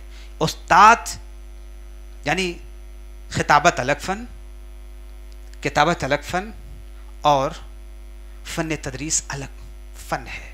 इसलिए अगर हमारे स्कूलों के अंदर, हमारे मदरसों के अंदर अगर सलाहियतमंद असाज़ा की तकर्री नहीं होती है तो यकीनन हमारे तालीमी मेयार के गिराने का एक बहुत बड़ा सबब है। उसके अलावा कम मुराआत और तनख्वाहों का मसला, यकीनन बेचारे जो असाज़ा होते हैं, जैसे कि वो मैंने तस्करा किया कि मेमारे कौम होते हैं, बच्चों को बनाने वाले होते हैं, उनके मुस्तक़बिल को संवारने वाले होते हैं, लेकिन ये बेचारे भी होते हैं, काबिल रहम भी होते हैं। लेकिन जो ज़िम्मेदारान होते हैं, कुछ तो अल्हम्दुलिल्लाह सरकारी एडेड होते हैं या गवर्नमेंट नौकरी वाले होते हैं, तो उनका मामला अलग है, उनके सामने भी कुछ मजबूरियां होती हैं। और वो लोग जो नॉन एडेड होते हैं, जो तनख्वाह बेस्ड होते हैं, उनके सामने भी कुछ मजबूरियां होती हैं। जो ज़िम्मेदारान होते हैं ऐसे असातिज़ा को कम तनख्वाहों पर रखते हैं, और वो बेचारे कम तनख्वाह की वजह से वो दिमाग उनका कहीं और लगा होता है। जाहिर सी बात है, अगर हमारा पेट नहीं भरा है तो हम क्लास में जब जाएंगे तो हम अपने पेट के बारे में गौर करेंगे कि या क्लास के असबाक के बारे में गौर करेंगे। जाहिर सी बात है, हमारा पेट अगर भरा नहीं है तो हम सही से टीचिंग नहीं कर पाएंगे। इसलिए मुंतज़िमीन या मैनेजर्स हजरात जो भी हैं जिम्मेदार की हैसियत से, उनकी ज़िम्मेदारी बनती है कि वो जो उनके मातहत लोग हैं उनको मेयारी तनख्वाह दें, और उनके जो जायज़ मुतालबात हैं उन जायज़ मुतालबात की तकमील करें। उसके अलावा जो सरकारी मुदर्रिसीन होते हैं उनके साथ भी कुछ दिक्कतें होती हैं ज़िम्मेदारान की तरफ से। ख़ास तौर से सबसे बड़ी जो दिक्कत ये होती है कि जाहिर सी बात है, जो इंसान सलाहियतमंद होगा उसके अंदर भी कुछ नाज़ो नखरे होंगे, लेकिन जो ज़िम्मेदारान होते हैं उनकी कदर नहीं कर पाते, उनके नाज़ो नखरों को बर्दाश्त नहीं कर पाते। अगर नाज़ो नखरे ना भी हो, अगर वो सीधा साधा आदमी हो, तब भी वो ये जो मुंतज़मीन होते हैं, ज़िम्मेदारान होते हैं, इनका गुरूर इतने 7वें आसमान पे होता है कि अगर उस्ताद अगर अपनी कुछ शिकायत करने जाता है तो वो उसकी कमजोरी समझ के उसको इस्तेहसाल करने की कोशिश करने लगते हैं, उनके अयूब को लोगों से बताने की कोशिश करने लगते हैं, जबकि ये बहुत ही गलत है। एक उस्ताद मेहनत करके आता है, पढ़ाने की कोशिश करता है। हर इंसान के अंदर गलतियां होती हैं, जिम्मेदारान को थोड़ा बड़ा दिल रखना चाहिए, बड़ी सोच रखनी चाहिए कि छोटी छोटी गलतियों पर ज्यादा तंबीह नहीं करनी चाहिए। मेरे नजदीक और मेरा नजरिया है कि एक उस्ताद को फ्री माइंड होना चाहिए, उनको आजाद छोड़ देना चाहिए। आजाद छोड़ने का मतलब यह है कि अगर एक उस्ताद अपनी जिम्मेदारी को पूरी करता है कमा हक हो, तो बार बार उसको टॉर्चर, बार बार यानी छोटी छोटी बातों पर उसको रोकना टोकना मुनासिब नहीं मेरे नजदीक, अगर वो अपनी जिम्मेदारियों को पूरी करता है तो। लेकिन कुछ ऐसे जिम्मेदार होते हैं जो बिला वजह की छोटी छोटी बातों को लेकर उसको पहाड़ बना देते हैं। ये सब नहीं होना चाहिए। ये सारी चीजें तालीमी मेयार के गिरावट का सबब है यकीनन। तो असातिज़ा कम मुराआत यानी मुराआत ना मिलने की वजह से, और साथ ही साथ तनख्वाहों का जो मसला होता है उसकी वजह से भी तालीमी गिरावट आती है। उसके अलावा इस पे ज़्यादा मैं डिस्कशन ना करते हुए मज़ीद मैं आगे बढ़ता हूँ, क्योंकि वक्त भी हमारे पास बहुत कम है। अगली जो पॉइंट है जो तालीमी मेयार को गिराने का सबब बनता है वो है तलबा की अदम दिलचस्पी। तलबा की अदम दिलचस्पी, इस पॉइंट के तहत हमने 3 चीज़ों का तज़किरा किया है। तालीमी माहौल का फ़ुक़दान, तालीमी सहूलियात की कमी, स्मार्टफोन्स और दीगर डिजिटल डिवाइसेस का ज़्यादा इस्तेमाल। यकीनन ये बात तय है कि आजकल चाहे स्कूल हो, चाहे कॉलेजेस हों, चाहे मदारिस हों, एक सबसे बड़ा सबब मुदर्रिस तो तैयारी करके आता है, अच्छे से लेक्चर्स डिलीवर कर देता है, लेकिन तालिब इल्म के अंदर वो हसासियत या वो संजीदगी नहीं होती है जो होनी चाहिए। तालिब इल्म के अंदर संजीदगी नहीं पाई जाती है, वो पढ़ना नहीं चाहता है, वो लोड को बर्दाश्त नहीं करना चाहता है, और ये सबसे बड़ा सबब है कि तालीमी मेयार घट रहा है, गिर रहा है। उसके 3 असबाब हमने जिक्र किए हैं कि तलबा की दिलचस्पी क्यों नहीं है तालीम के अंदर, क्योंकि उनको तालीमी माहौल यानी एजुकेशनल इन्वायरमेंट नहीं मिल पा रहा है, यानी एजुकेशन हासिल करने का इन्वायरमेंट नहीं पाया जा रहा है। अगर वो हॉस्टल में बच्चे रह रहे हैं तो मुख्तलिफ मिजाज के बच्चे रह रहे हैं। आज मदारिस में देखें कि उनके अंदर जो ये मुताला करने का या मुज़ाकरा करने का या डिस्कशन, जीडी जिसको बोलते हैं, ग्रुप डिस्कशन करने का जो एक इन्वायरमेंट होता है वो ख़त्म होता जा रहा है। हम लोगों के दौर में अल्हम्दुलिल्लाह बैठते थे, मगरिब के बाद, इशा के बाद या दूसरे अवकात में बैठते थे, बैठ के डिस्कशन करते थे। उस्ताद ने क्लास में क्या बताया, क्या समझाने की कोशिश की, एक एक पॉइंट पर हम लोग डिस्कशन करते थे और पढ़ाते थे। कमज़ोर बच्चे आके राब्ता करते थे और कमज़ोर बच्चों को हम लोग उनके दिमाग में समझाने की कोशिश करते थे, क्योंकि कभी कभार ऐसा होता है कि कमज़ोर बच्चा क्लासरूम में उस्ताद से कुछ सवाल करने में झिझक महसूस कर रहा होता है, और मुज़ाकरा करने की वजह से वो झिझक उसकी ख़त्म हो जाती है, और वो जो नहीं समझ पाया था मुज़ाकरा करने की वजह से या जीडी ग्रुप डिस्कशन करने की वजह से उसका वो कंसेप्ट क्लियर हो जाता है। लेकिन ये चीज़ दिन ब दिन ख़त्म होती जा रही है। ये कल्चर होना चाहिए तलबा के दरमियान कि जहां बैठें वो बिल्कुल हेल्दी डिस्कशन करते रहें। क्लास में क्या बातें हुई उसके बारे में बातचीत करते रहें। क्लास में इस टीचर ने इस थ्योरी को कैसे बताने की कोशिश की, इसके बारे में डिस्कशन करना चाहिए। उसके अलावा तालीमी सहूलियात की कमी, जैसे सहूलियत आज के दौर में कंप्यूटर लैब का होना, आजकल देखेंगे जो मुंतज़मीन होते हैं उनकी जानिब से इस पर कोई भी तवज्जो नहीं दी जाती है। कंप्यूटर लैब वगैरह या साइंस लैब हो गया, या उसके अलावा तलबा की कभी कभी डिमांड होती है कि हमको टूर पर लेके जाया गया, लेकिन ये सब भी नहीं हो पाता है। और उसके अलावा कभी कभार जैसे क्लासरूम में प्रोजेक्टर को लगाना या बड़ी स्क्रीन पे पढ़ाना, बड़े पर्दे पर पढ़ाना, या इंफ्रास्ट्रक्चर को थोड़ा स्ट्रॉन्ग कर देना, जबकि ये सारी चीज़ें इतनी इम्पॉर्टेंट नहीं है, लेकिन फिर भी कुछ तलबा की जानिब से इसकी डिमांड की जाती है और ये सहूलियात के तौर पर मानी जाती है, और इसको समझना भी चाहिए यकीनन। उसके अलावा स्मार्टफोन्स, ये बहुत बड़ा जहर है। तलबा की ज़िंदगी में स्मार्टफोन्स बिला वजह के इस्तेमाल करना ये टाइम किलर है उनके लिए। ये ख़तरनाक टाइम किलर है और उनको समझना चाहिए कि स्क्रीन पे पढ़ी हुई चीज़ें वो ज़्यादा देर तक दिमाग पे टिकती नहीं है। आपको क्लास में टीचर पढ़ाएगा वो दिमाग में बिल्कुल सेव हो जाएगा। ये मेरा नज़रिया है कि स्क्रीन पे पढ़ना दिमाग में नहीं आता। हो सकता है बहुत सारे लोग स्क्रीन पे पढ़ते हों और पढ़ के वो बहुत कुछ बड़े बड़े एग्जाम्स क्वालिफाई कर लेते हों, लेकिन जो मेरा अपना नज़रिया है कि मोबाइल से आप कितना भी पढ़ लीजिए वो दिमाग में इतना नहीं बैठता है, बिलमुकाबिल इसके कि हार्ड कॉपी या किताबों से आप रब्ता करें, किताबें पढ़ें। तो ये चीज़ भी, क्योंकि आजकल डिजिटल डिवाइसेस के अंदर बच्चे इतना ज़्यादा मुलविस हो गए, लैपटॉप है, मोबाइल है, स्मार्ट मोबाइल, स्मार्टफोन्स हैं, इन सब में इतने ज़्यादा ये मशगूल और बिज़ी हो गए। और ख़ास तौर से जाहिर सी बात है आज सारी चीज़ें इंटरनेट के अंदर एक्सेसिबल है, बड़ी आसानी से हर कोई पहुंच जाता है, देख लेता है, तो उसका भी एक मनफी असर पड़ता है। इसलिए तलबा को मोबाइल से और जितनी भी इस टाइप की डिजिटल डिवाइसेस हैं उनसे दूर रहना चाहिए। ख़ास तौर से सीनियर सेकेंडरी तक उनको इन सब पे कंट्रोल रखना चाहिए। और एक नसीहत और भी है तलबा के लिए कि आपको अगर ज़िंदगी के अंदर कामयाब होना है तो ये उम्र जो 12 साल से लेकर 18 साल या 12 साल से लेकर 22 साल की जो उम्र है उस पर आप अपने आप को कंट्रोल कर लीजिए। इंशाल्लाह आगे चल के 22 साल के बाद आपको कामयाबी हासिल करने से कोई नहीं रोक सकता। बस इसी उम्र में जो ये बहकाने वाली उम्र होती है, आपको गुमराह करने वाली उम्र होती है, आपको दूसरी जानिब लेकर जाने वाली उम्र होती है, इस उम्र में अगर आप कंट्रोल कर लेते हैं तो यकीनन इंशाअल्लाह आपको कामयाब होने से कोई नहीं रोक पाएगा।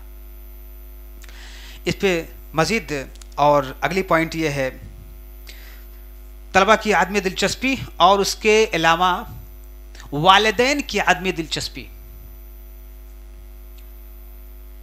वालिदैन की आदमी दिलचस्पी के तहत मैंने 3 पॉइंट जिक्र की है। वालिदैन की तरफ से तालीम पर कम तवज्जो और बच्चों को कैपिटल समझना।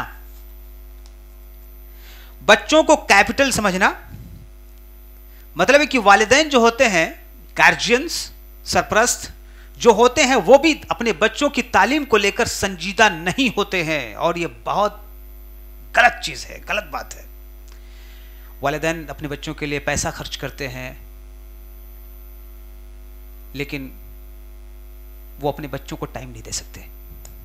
पैसा खर्च करेंगे खूब, लेकिन हमारा बच्चा कहां जा रहा है, किस मोड़ पर खड़ा है, उस पर हमें कोई तवज्जो नहीं देना है। वजह यह है कि हम इतने मसरूफ हैं, हम इतने ज्यादा मसरूफ हैं कि हम अपने बच्चों को टाइम नहीं दे पा रहे हैं अपने बच्चों के साथ बैठ के कि हमारे बच्चे को होमवर्क क्या मिला है, हमारा बच्चा कहां तक पढ़ा है, क्या होमवर्क मिला है।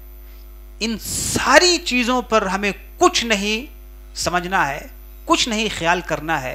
हमारे पास टाइम नहीं है, हमारा बच्चा, हम फीस पे कर दिए हैं, अब हमारा बच्चा रेगुलरली क्लास करने जाता है, वो बहुत मेहनत से पढ़ रहा है जबकि वो कुछ और कर रहा होता है, वो गलत रास्ते पे जा रहा होता है। इसलिए गार्जियंस और वालिदैन की जिम्मेदारी है कि सिर्फ पैसा ही मत खर्च करें। जाहिर सी बात है आजकल स्कूलों का जो हमने देखा है मिजाज है, हर स्कूल के बारे में मैं नहीं कहूँगा, हमारा जो तजर्बा है वो ये है आजकल स्कूलों का ख़ास तौर से, या मदरसों का भी ऐसा है कि मदरसे में भेज दिया बच्चा, यहाँ रहेगा तो शरारत करेगा, जाओ मदरसे में अपना हॉस्टल में रहना, जाओ हमारा दिमाग मत खाना, जाओ मौलवी साहब का दिमाग खाना। ऐसे कुछ लोग होते हैं, कुछ गार्जियन जो बहुत ही मशगूल होते हैं अपने काम में, इतना ज़्यादा दिलचस्पी रखते हैं कि अपने बच्चों और अपने खुद परिवार वालों पर भी तवज्जो नहीं दे पाते हैं, तो उसकी वजह से उनका बेचा उनके हाथ से निकल जाता है,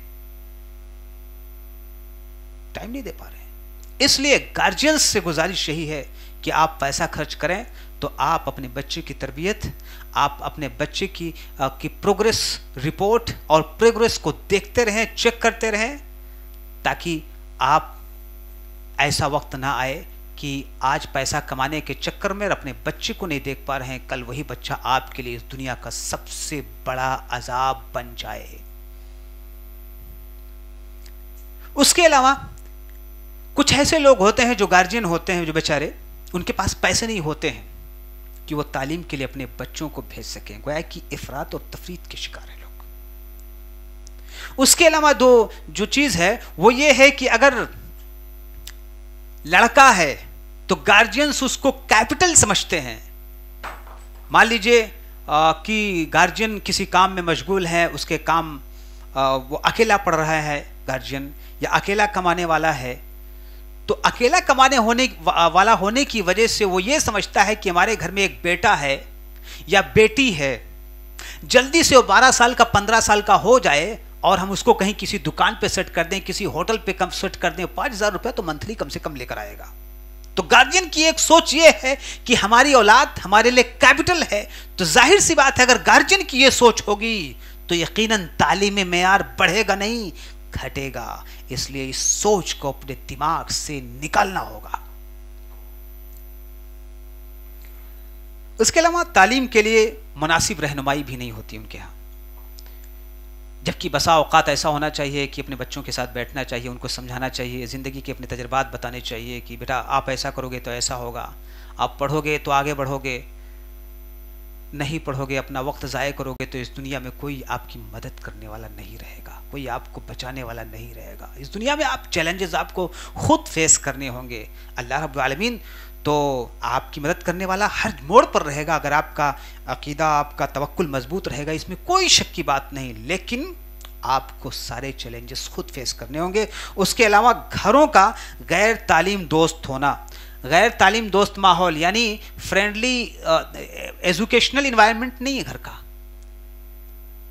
स्टूडेंट जब तक स्कूल में रहता है वो एक एजुकेशनल इन्वायरमेंट में होता है, तालीमी माहौल में होता है, इल्म दोस्त होता है। लेकिन घर से जैसे निकलता है, घर पहुंचता है, और घर पहुंचने के बाद जो उसके घर में उसके वालिदे मोहतरम, उसकी माँ को गाली दे के बात कर रहे हैं, उसकी माँ अपने बाप, उसके बाप को गाली दे के बात कर रहा है, उसका भाई कहीं गाली दे रहा है, उसका भाई कहीं और बैठ के मोबाइल देख रहा है, और उसके माँ बाप कहीं किसी और काम में मशगूल हैं। तो जब तक एक स्टूडेंट को, एक बच्चे को उसके वालिदैन, उसके सरपरस्त एजुकेशनल एनवायरनमेंट नहीं देंगे तो यकीनन तालीमी माहौल डिस्ट्रॉय होगा,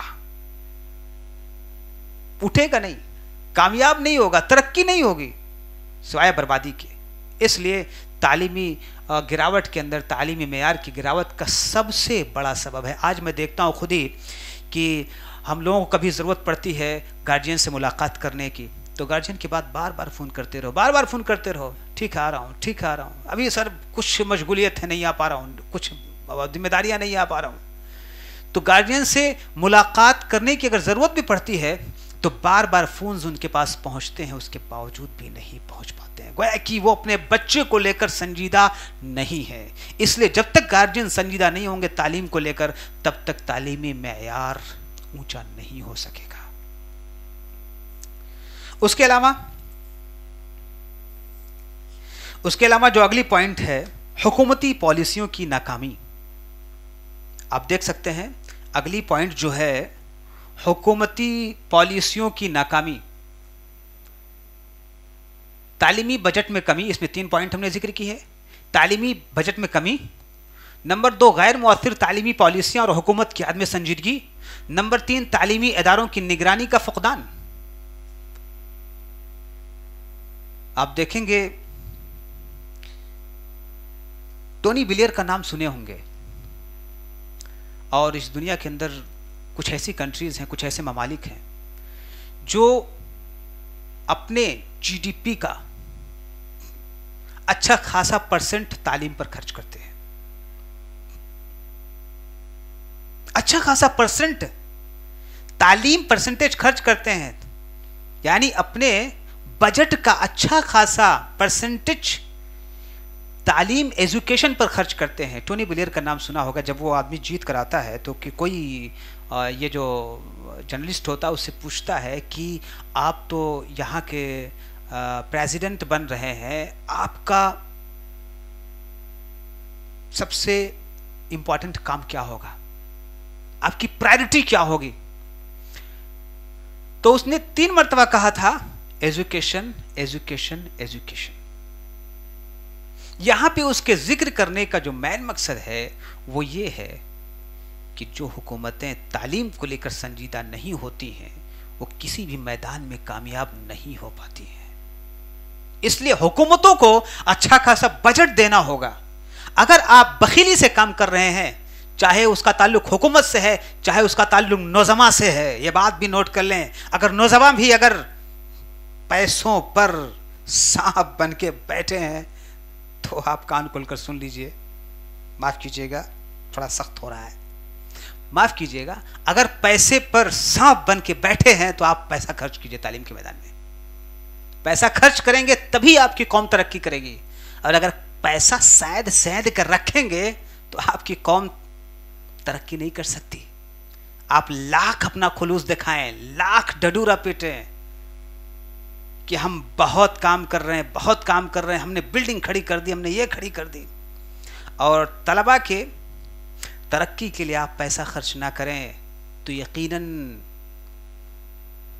तालीम का मेयार बढ़ेगा नहीं घटेगा।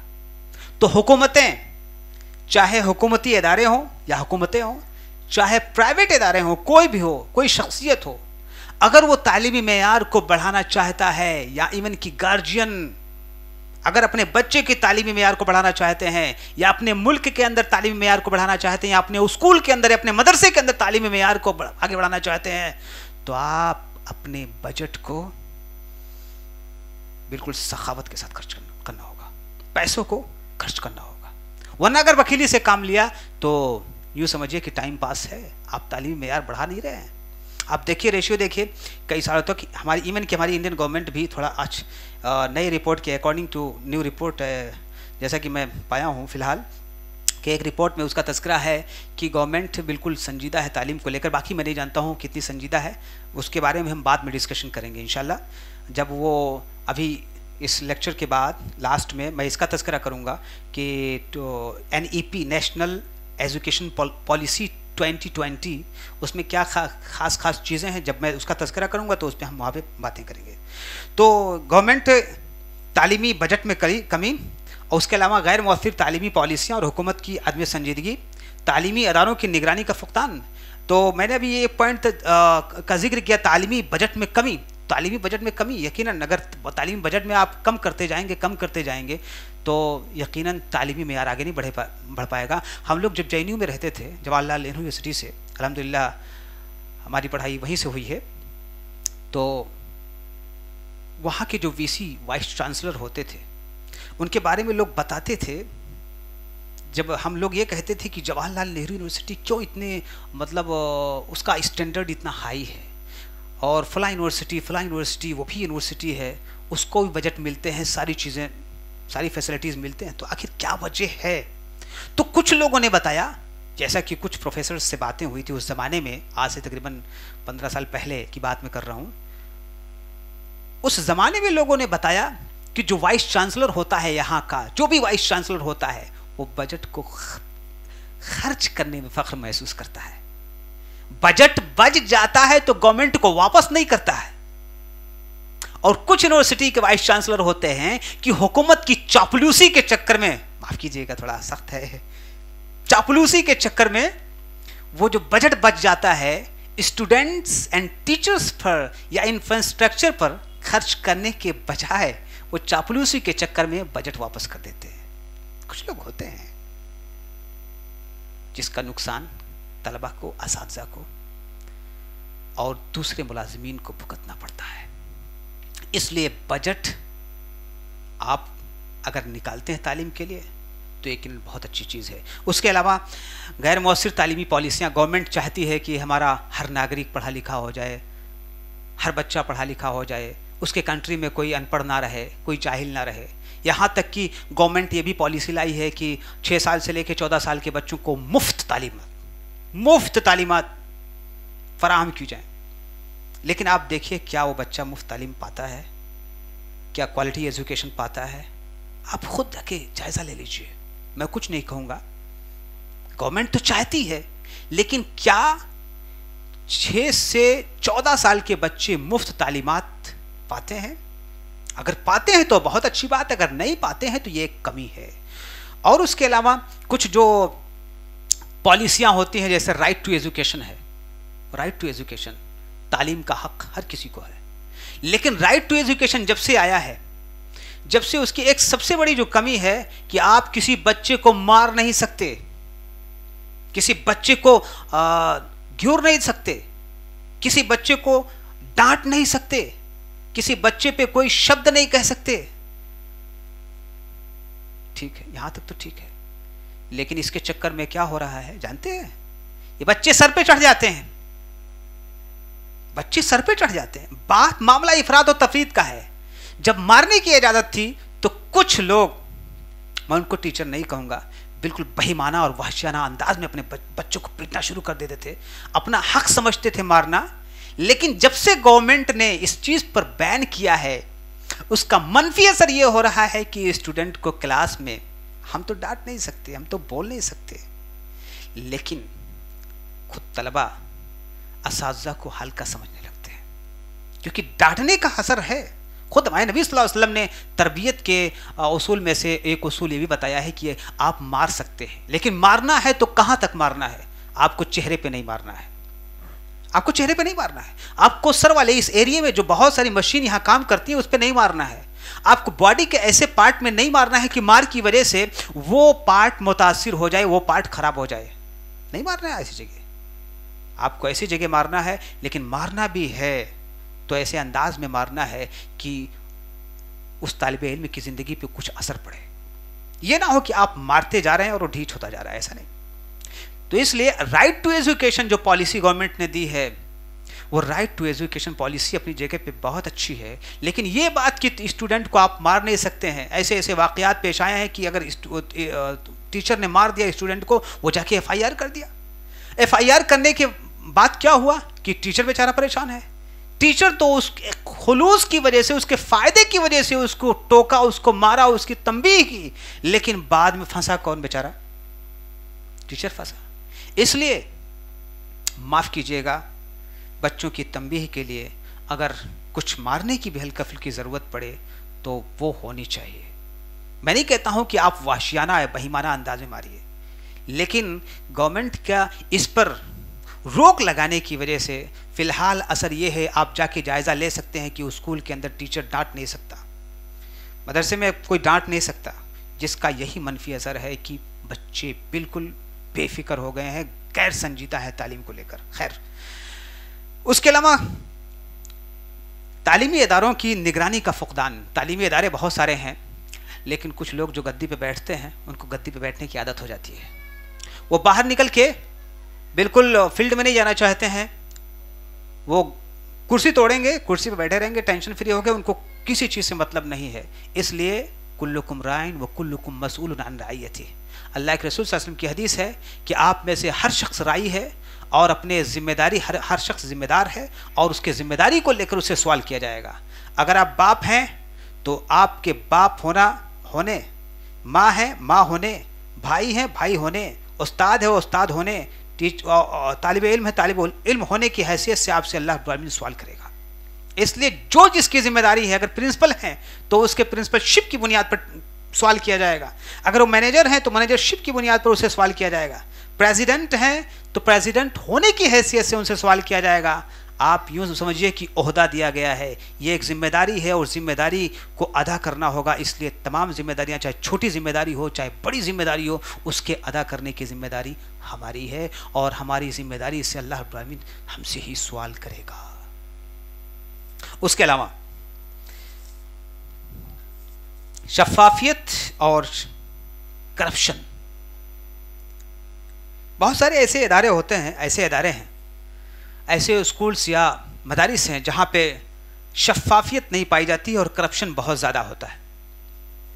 करप्शन ज़्यादा होने की वजह से वहाँ पर तालीमी मेयार बहुत मुतासिर हो चुका है। जो भी ज़िम्मेदार होता है वो एक मकसद के तहत आता है कि हम जिस कुर्सी पे बैठेंगे, हम उस कुर्सी पे बैठकर बजाय इसके कि तालीम के मेयार को बढ़ाए, हम तालीम के मेयार को बर्बाद करने की कोशिश करेंगे। जो भी बजट निकल के आ रहा है उस बजट को हम हड़प लेंगे। ऐसा नहीं होना चाहिए। तो ये करप्शन जब तक नहीं खत्म होगा, करप्शन हर नाहिए से हो सकता है, किसी भी तरीके से हो सकता है करप्शन, तालीम को लेकर, फाइनेंस को, पैसे को लेकर या किसी और तरीके को लेकर करप्शन हो सकता है, इसलिए करप्शन पर भी रोकथाम होनी चाहिए। उसके अलावा पॉलिटिक्स भी बहुत ज़्यादा होते हैं स्कूलों के अंदर, मदरसों के अंदर खूब पॉलिटिक्स होती है। टीचर्स अपना अलग सियासत कर रहा है, मैनेजर अपना अलग सियासत कर रहा है, या जो अधिकारी है वो अलग सियासत कर रहा है। मकसद क्या है? वो अपनी कुर्सी को बचाने के लिए, या अपने ओहदे को बचाने के लिए, या अपने पद को, अपने टेबल को बचाने के लिए, यूँ समझिए हर मुमकिन कोशिश करता है, और जो भी उसके राह में रोड़े आते हैं उसको ख़त्म करने की कोशिश करता है। माफ़ कीजिएगा, चाहे दीनी तालीम हो, चाहे दुनियावी तालीम हो, चाहे असरी निज़ाम हो, चाहे दीनी निज़ाम हो, कोई भी निज़ाम है और अगर इस तरह का करप्शन और इस तरह की सियासत है तो यकीनन वो इदारे कामयाब नहीं हो सकते, और न ही तालीम का मेयार ऊंचा उठ सकता है। तो मोहतरम नाजरीन, हमने कुछ ख़ास बुनियादी चीज़ों का हमने तज़किरा किया है, जो मोटी मोटी और ख़ास चीज़ें थीं उनका तज़किरा हमने किया है। कुछ जगहों पे ऐसा भी होता है कि क्लास के अंदर जो तलबा की तादाद होती है बहुत ज़्यादा होती है।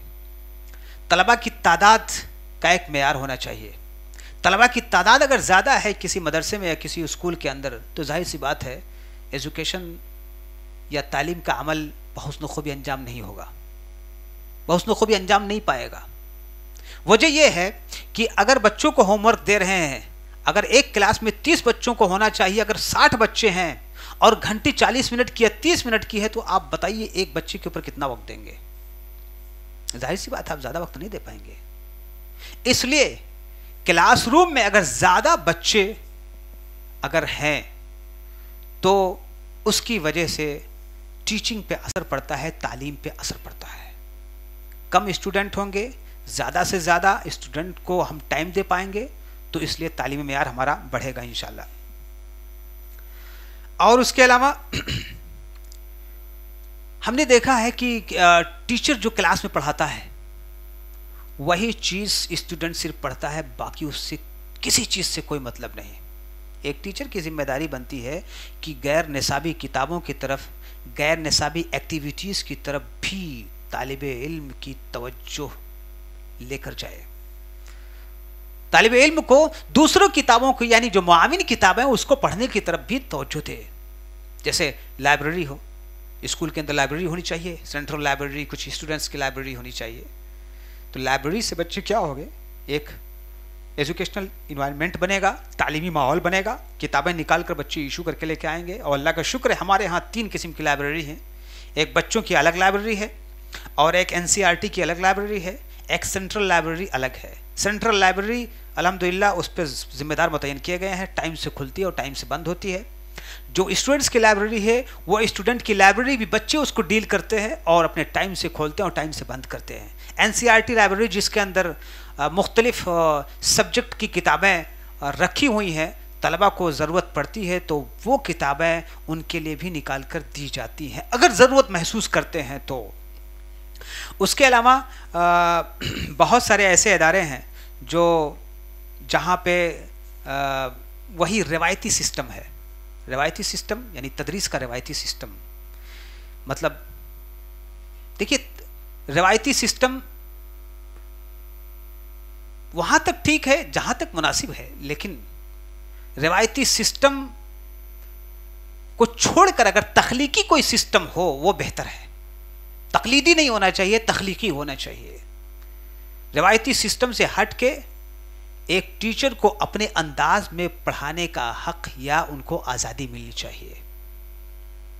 आजकल आप देखेंगे बहुत सारी जगहों पे जो नए नए टेक्निक होते हैं एजुकेशन के, नए नए इंस्ट्रूमेंट होते हैं एजुकेशन देने के, वो सारे के सारे यूज़ किए जाते हैं। लेकिन बहुत सारे इदारे ऐसे हैं कि उनके पास बजट होने के बावजूद, बजट भी है, सब कुछ है, लेकिन उसके बावजूद भी वो एजुकेशन टूल्स या एजुकेशन डिवाइसेस जो मतलब जिसको हम यूज़ करते हैं, यूज़ करके एजुकेशन बच्चों को देते हैं, तालीम देते हैं, वो सारी चीज़ें वो बेयर नहीं करते हैं और किसी तरह से अपना काम चलाने की कोशिश करते हैं। अब हम बात करेंगे कि ये जो असबाब पाए जा रहे हैं, उसके अलावा एक सबब और भी है जिसका यकीनन असर पड़ा है, निजीकरण जिसको हम बोलते हैं, प्राइवेटाइजेशन। तालीम को प्राइवेटाइजेशन जो किया गया है उसकी वजह से शख्सियत साजी नहीं हो रही है, जेब तो भर रही है लोगों की लेकिन तालीम नहीं मिल रही है। आप देखेंगे, आप स्कूल में देखेंगे कि उस स्कूल में एजुकेशन के अलावा सब कुछ मिलता है। स्कूल में टाई मिलेगा, उस स्कूल में डायरी मिलेगी, उस स्कूल में आपको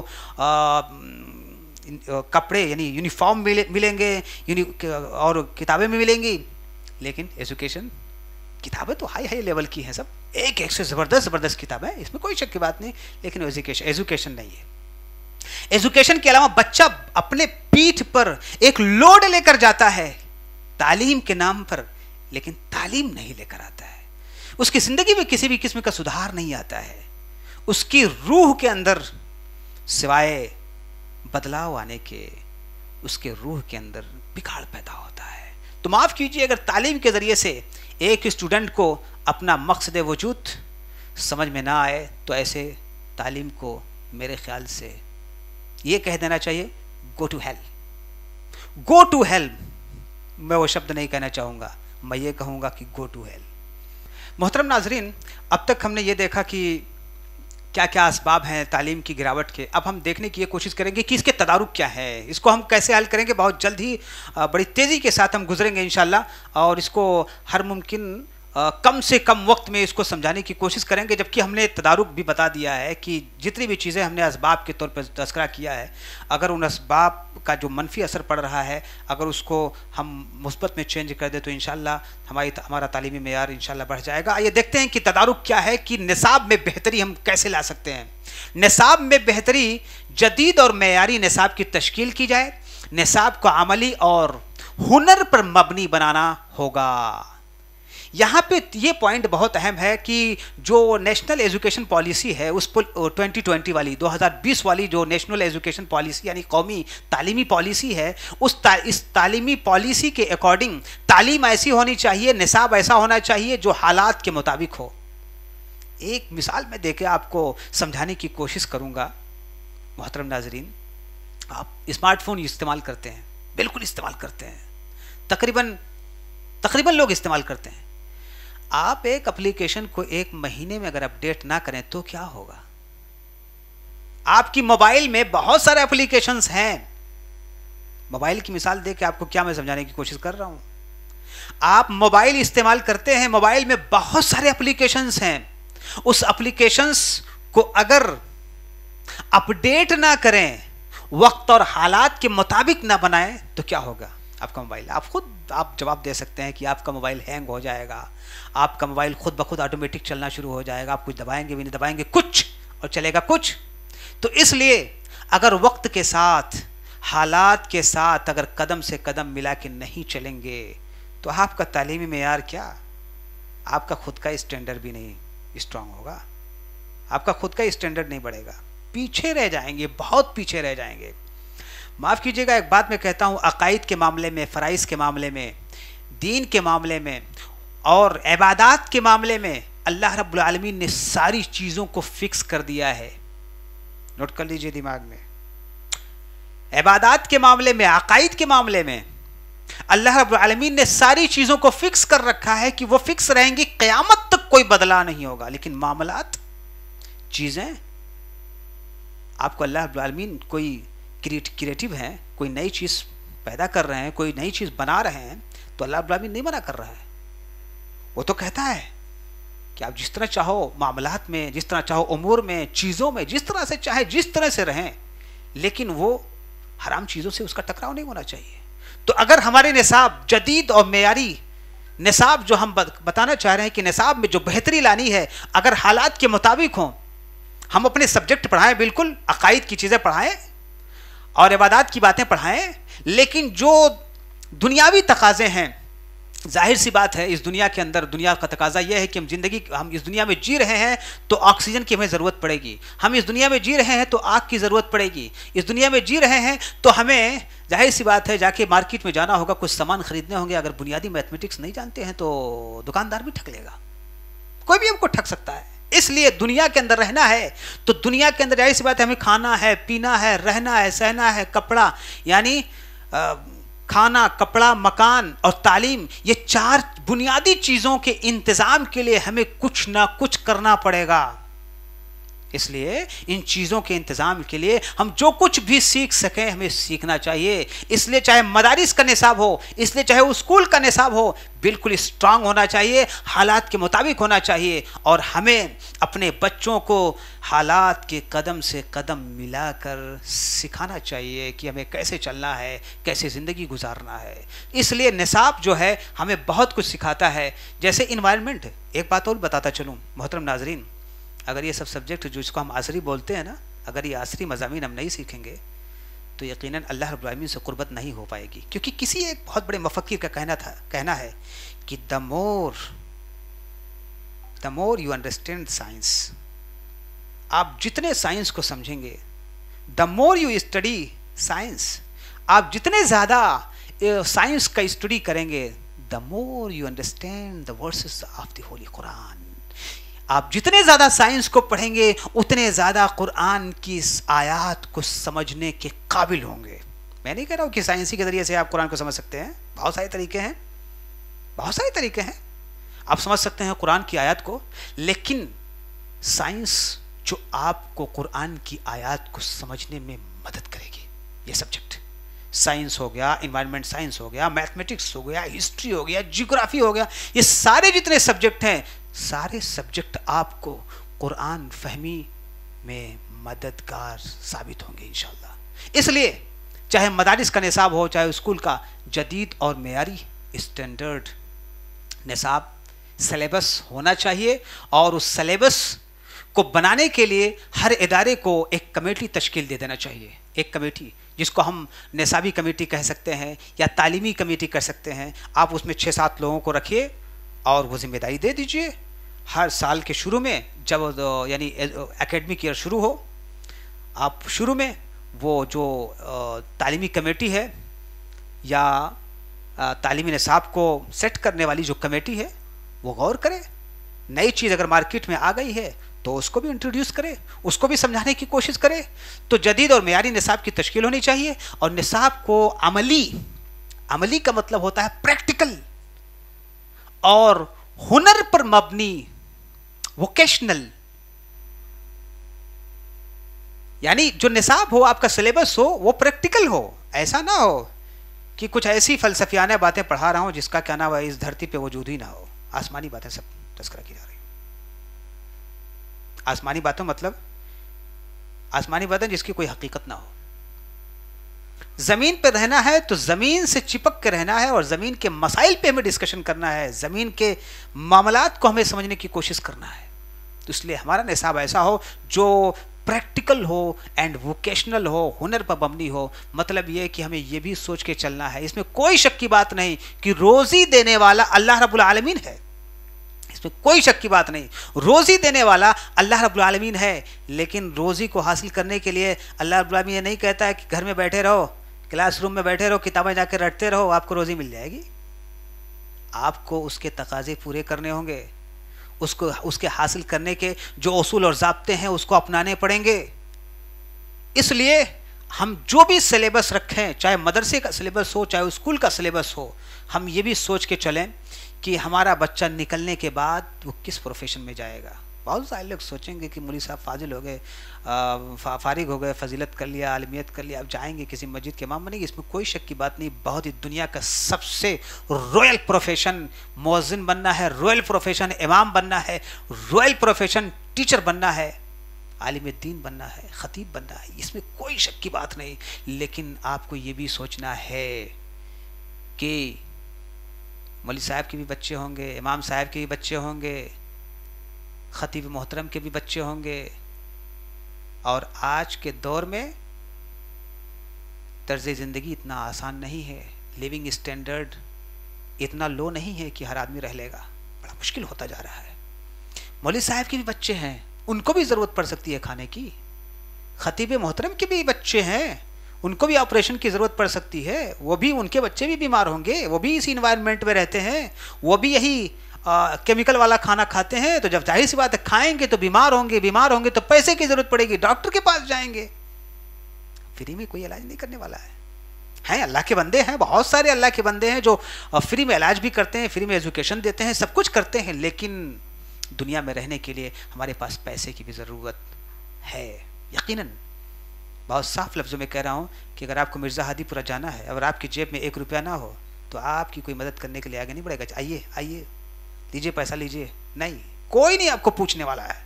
अगर आपके पास पैसा है तो यकीनन दुनिया आपको पूछेगी। और याद कर लीजिए, आज दुनिया इतनी मफाद परस्त हो गई कि मैदा मादा मादा के पीछे पड़ी हुई है, मैदा मादा मादा के पीछे पड़ी हुई है, हर आदमी पीछे पड़ा हुआ है।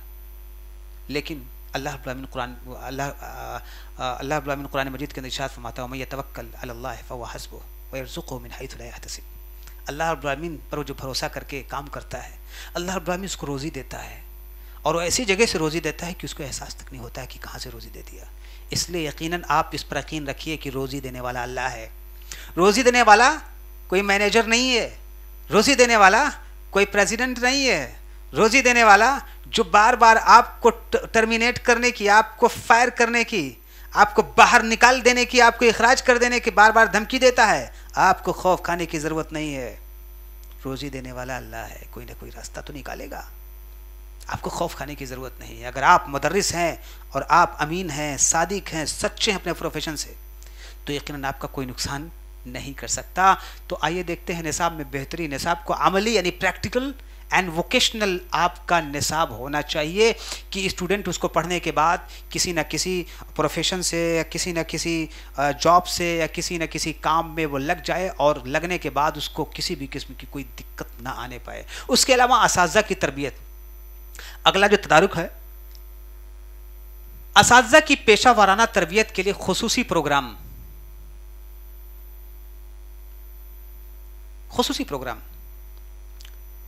असातिज़ा की पेशा वाराना यानी प्रोफेशनल ट्रेनिंग होनी चाहिए असातिज़ा की।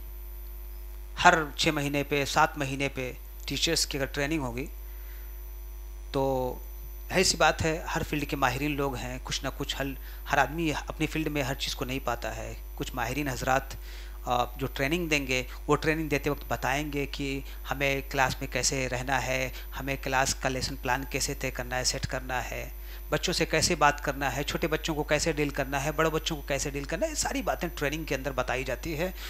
तो असातिज़ा की ट्रेनिंग यकीनन ये बहुत अच्छी चीज़ है। अगर ट्रेनिंग नहीं होगी तो तालीमी मेयार यकीनन ऊपर नहीं उठ पाएगा, और लिहाजा तालीमी मेयार को ऊपर उठाने के लिए ज़रूरत है कि असातिज़ा की पेशा वाराना प्रोफेशनल ट्रेनिंग हो, और साथ ही साथ उनके लिए खुसूसी प्रोग्राम भी ऑर्गेनाइज किए जाएँ। इससे टीचर के अंदर कॉन्फिडेंस पैदा होगा, एतमाद पैदा होगा, क्रिएटिविटी आएगी, यानी तख्लीकी सलाहियत परवान चढ़ेगी इंशाअल्लाह। उसके अलावा असातिज़ा की कारकर्दगी का जायज़ा और इनामी स्कीमें। देखिए, हर टीचर एक जैसा नहीं होता है। जिस तरह 5 उंगलियां बराबर नहीं होती हैं, उसी तरह से हर टीचर बराबर नहीं होता है। लोगों की सलाहियतें मुतफावित होती हैं, एक जैसी नहीं होती हैं। किसी की सलाहियत हाई होती है, किसी की सलाहियत कम होती है, और किसी के कहना हुआ जो तदरीसी सलाहियत होती है स्ट्रांग होती है, किसी की कम होती है। इसलिए चाहे तलबा हों चाहे ज़िम्मेदारान हों, किसी की सलाहियत अगर कमज़ोर है तो उसका मजाक नहीं उड़ाना चाहिए। किसी की सलाहियत कमज़ोर है तो उसको हल्का नहीं समझना चाहिए। उस्ताद उस्ताद होता है, आपकी अगर रहनुमाई करे तो आप वो रूहानी बाप की हैसियत से है। इसलिए कभी भी अपने उस्ताद के बारे में गलत शब्द या कभी भी अपने उस्ताद को, चाहे छोटा हो चाहे बड़ा हो, उनको हकीर वाली नज़रों से नहीं देखना चाहिए। इसलिए असातिज़ा की कारकर्दगी का जायज़ा लेना चाहिए। एक प्रिंसिपल को, एक मैनेजर को, ज़िम्मेदार को, कारकुनान को क्लासरूम में जाकर चेक करना चाहिए, तलबा के साथ फ्रेंडली बैठना चाहिए। यानी एक उस्ताद क्या लेक्चर दे रहा है, एक उस्ताद तलबा को कैसे पढ़ा रहा है, क्या सलाहियत वो किस सलाहियत के ज़रिए से अपनी बातों को रखने की कोशिश कर रहा है, ये सारी चीज़ों को देखना चाहिए, उस पर गौर करना चाहिए, उसका जायज़ा लेना चाहिए। लेकिन जाहिर सी बात है, जब आप जायज़ा लेने जाएंगे तो हर टीचर आपको अच्छा नहीं दिखेगा। अगर कोई अच्छा नहीं दिख रहा है तो इसका हरगिज़ मतलब नहीं है कि आप उसको डांटें, आप उसको बुरा भला कहें। आप उनको तंबीह दें, इज़्ज़त के साथ पेश आएँ और उनको बिल्कुल प्रोफेशनल अंदाज में उनको समझाने की कोशिश करें। लेकिन हाँ, कुछ ऐसे टीचर होते हैं जो, मैं कुछ कहना नहीं चाह रहा हूँ यहाँ पे, कुछ ऐसे टीचर होते हैं जो अपनी आदत से बाज नहीं आते हैं। आप मजबूर हो जाएंगे कि उनको कुछ कहें, आप मजबूर हो जाएंगे कि उसको कुछ कहें, क्योंकि लाख उनको समझाने की कोशिश करेंगे लेकिन उनका गुरूर इतने सातवें आसमान पे होता है कि सामने वाले की बात को समझने की कोशिश भी नहीं करते हैं, ना वो कान धरने की कोशिश करते हैं। आप क्या करेंगे ऐसे टीचरों के लिए, क्या करेंगे?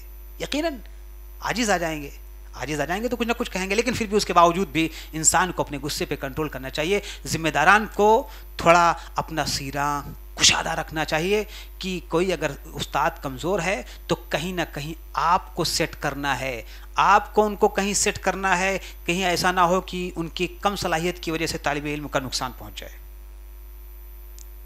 उनकी भी इज्जत है, उनका भी एक एहतराम है, उनको भी एहतराम देना होगा। और साथ ही साथ अगर कोई अच्छा टीचर है, अच्छा पढ़ा ले जाता है, तलबा के लिए वक्त देता है, तो ऐसे असातिज़ा की कारकर्दगी को सराहना चाहिए, उनकी तारीफ होनी चाहिए, उनको इनामात देने चाहिए, उनकी हौसला अफजाई होनी चाहिए। यकीनन अगर हौसला अफजाई होती है तो यकीनन वो टीचर और आगे बढ़ेगा और अपना द बेस्ट देने की कोशिश करेगा इंशाअल्लाह।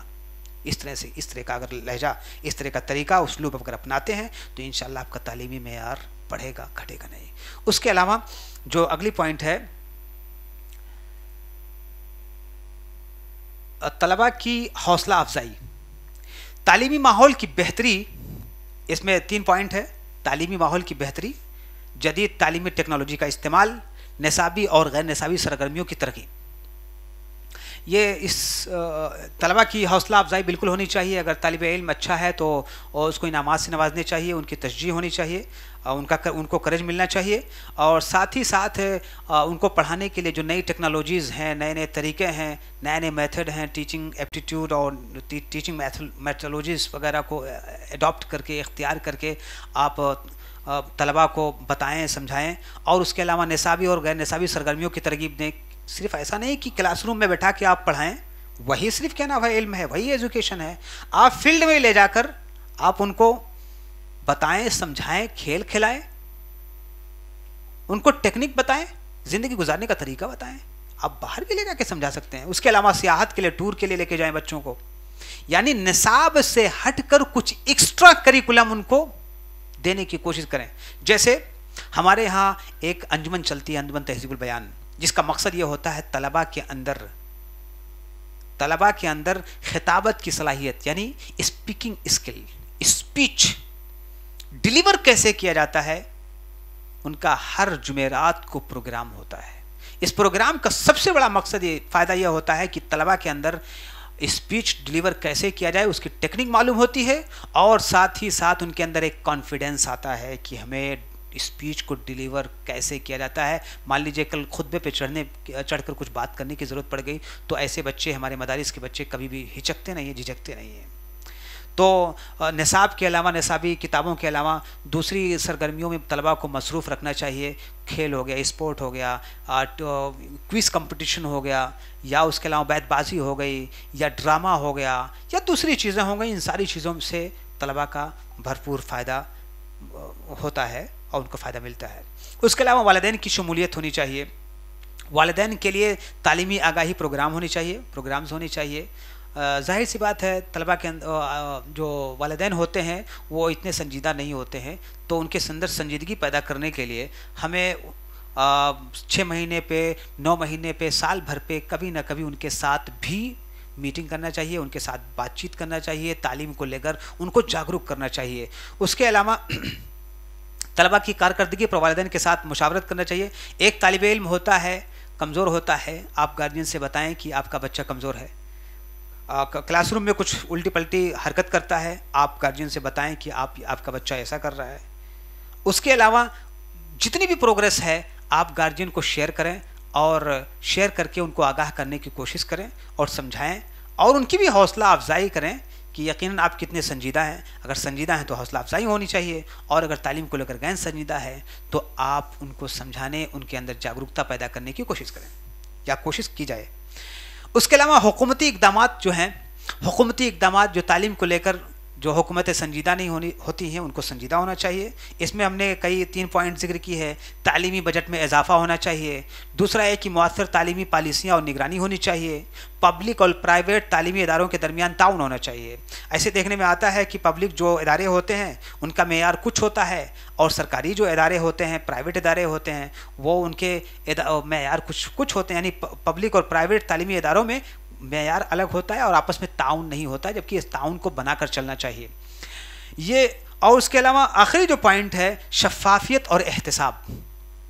शफाफियत और एहतसाब यानी आपका जो सिस्टम है निज़ाम तालीम हो वो ट्रांसपेरेंट होना चाहिए, शफाफ होना चाहिए, साफ़ सुथरा होना चाहिए। किसी के साथ जुल्म, किसी तालिब इल्म के साथ गलत नहीं होना चाहिए, किसी उस्ताद के साथ गलत नहीं होना चाहिए, किसी भी उस्ताद के साथ गलत नहीं होना चाहिए, ना किसी तालिब इल्म के साथ कुछ गलत होना चाहिए। बिल्कुल आपका सिस्टम शफाफ होना चाहिए। ऐसा नहीं होना चाहिए कि किसी का नंबर घट गया, किसी का नंबर बढ़ गया, कोई मुमताज़ हो गया, कोई जिद्दा हो गया, कोई आउटस्टैंडिंग हो गया, कोई एक्सीलेंट हो गया। आप ये सब बिल्कुल गलत चीज़ है।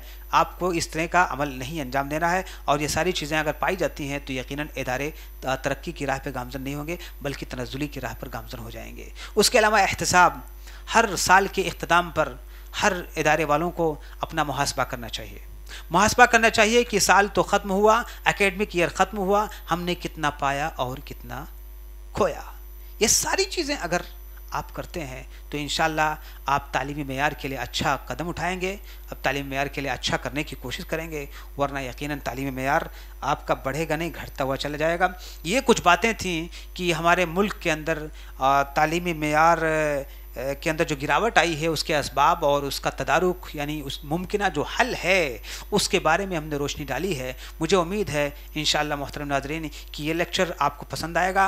अगर पसंद आ रहा है तो यकीनन आप लाइक कीजिए, शेयर कीजिए, दूसरों तक पहुंचाने की कोशिश कीजिए। हमने हर मुमकिन इन सारी बातों को रिसर्च करके, तहकीक करके, जो मैन पॉइंट, जो कॉज हो सकते हैं, जो भी हल हो सकते हैं, सॉल्यूशंस हो सकते हैं, सबको आपके सामने यके बाद दीगरे 1 बाय 1 स्टेप बाय स्टेप आपके सामने रखने की कोशिश की है। और मुझे उम्मीद है कि इंशाअल्लाह ये लेक्चर, ये बातें आपको आपकी ज़िंदगी में मौसर साबित होंगे और मुस्तफ़ीद होंगे, दूसरों तक शेयर करेंगे और इसको इंशाअल्लाह अपने इदारे में नाफिज करने की और अपने ज़िंदगी के अंदर नाफिज करने की हर मुमकिन आप कोशिश करेंगे। अस्सलामु अलैकुम व रहमतुल्लाहि व बरकातुहू।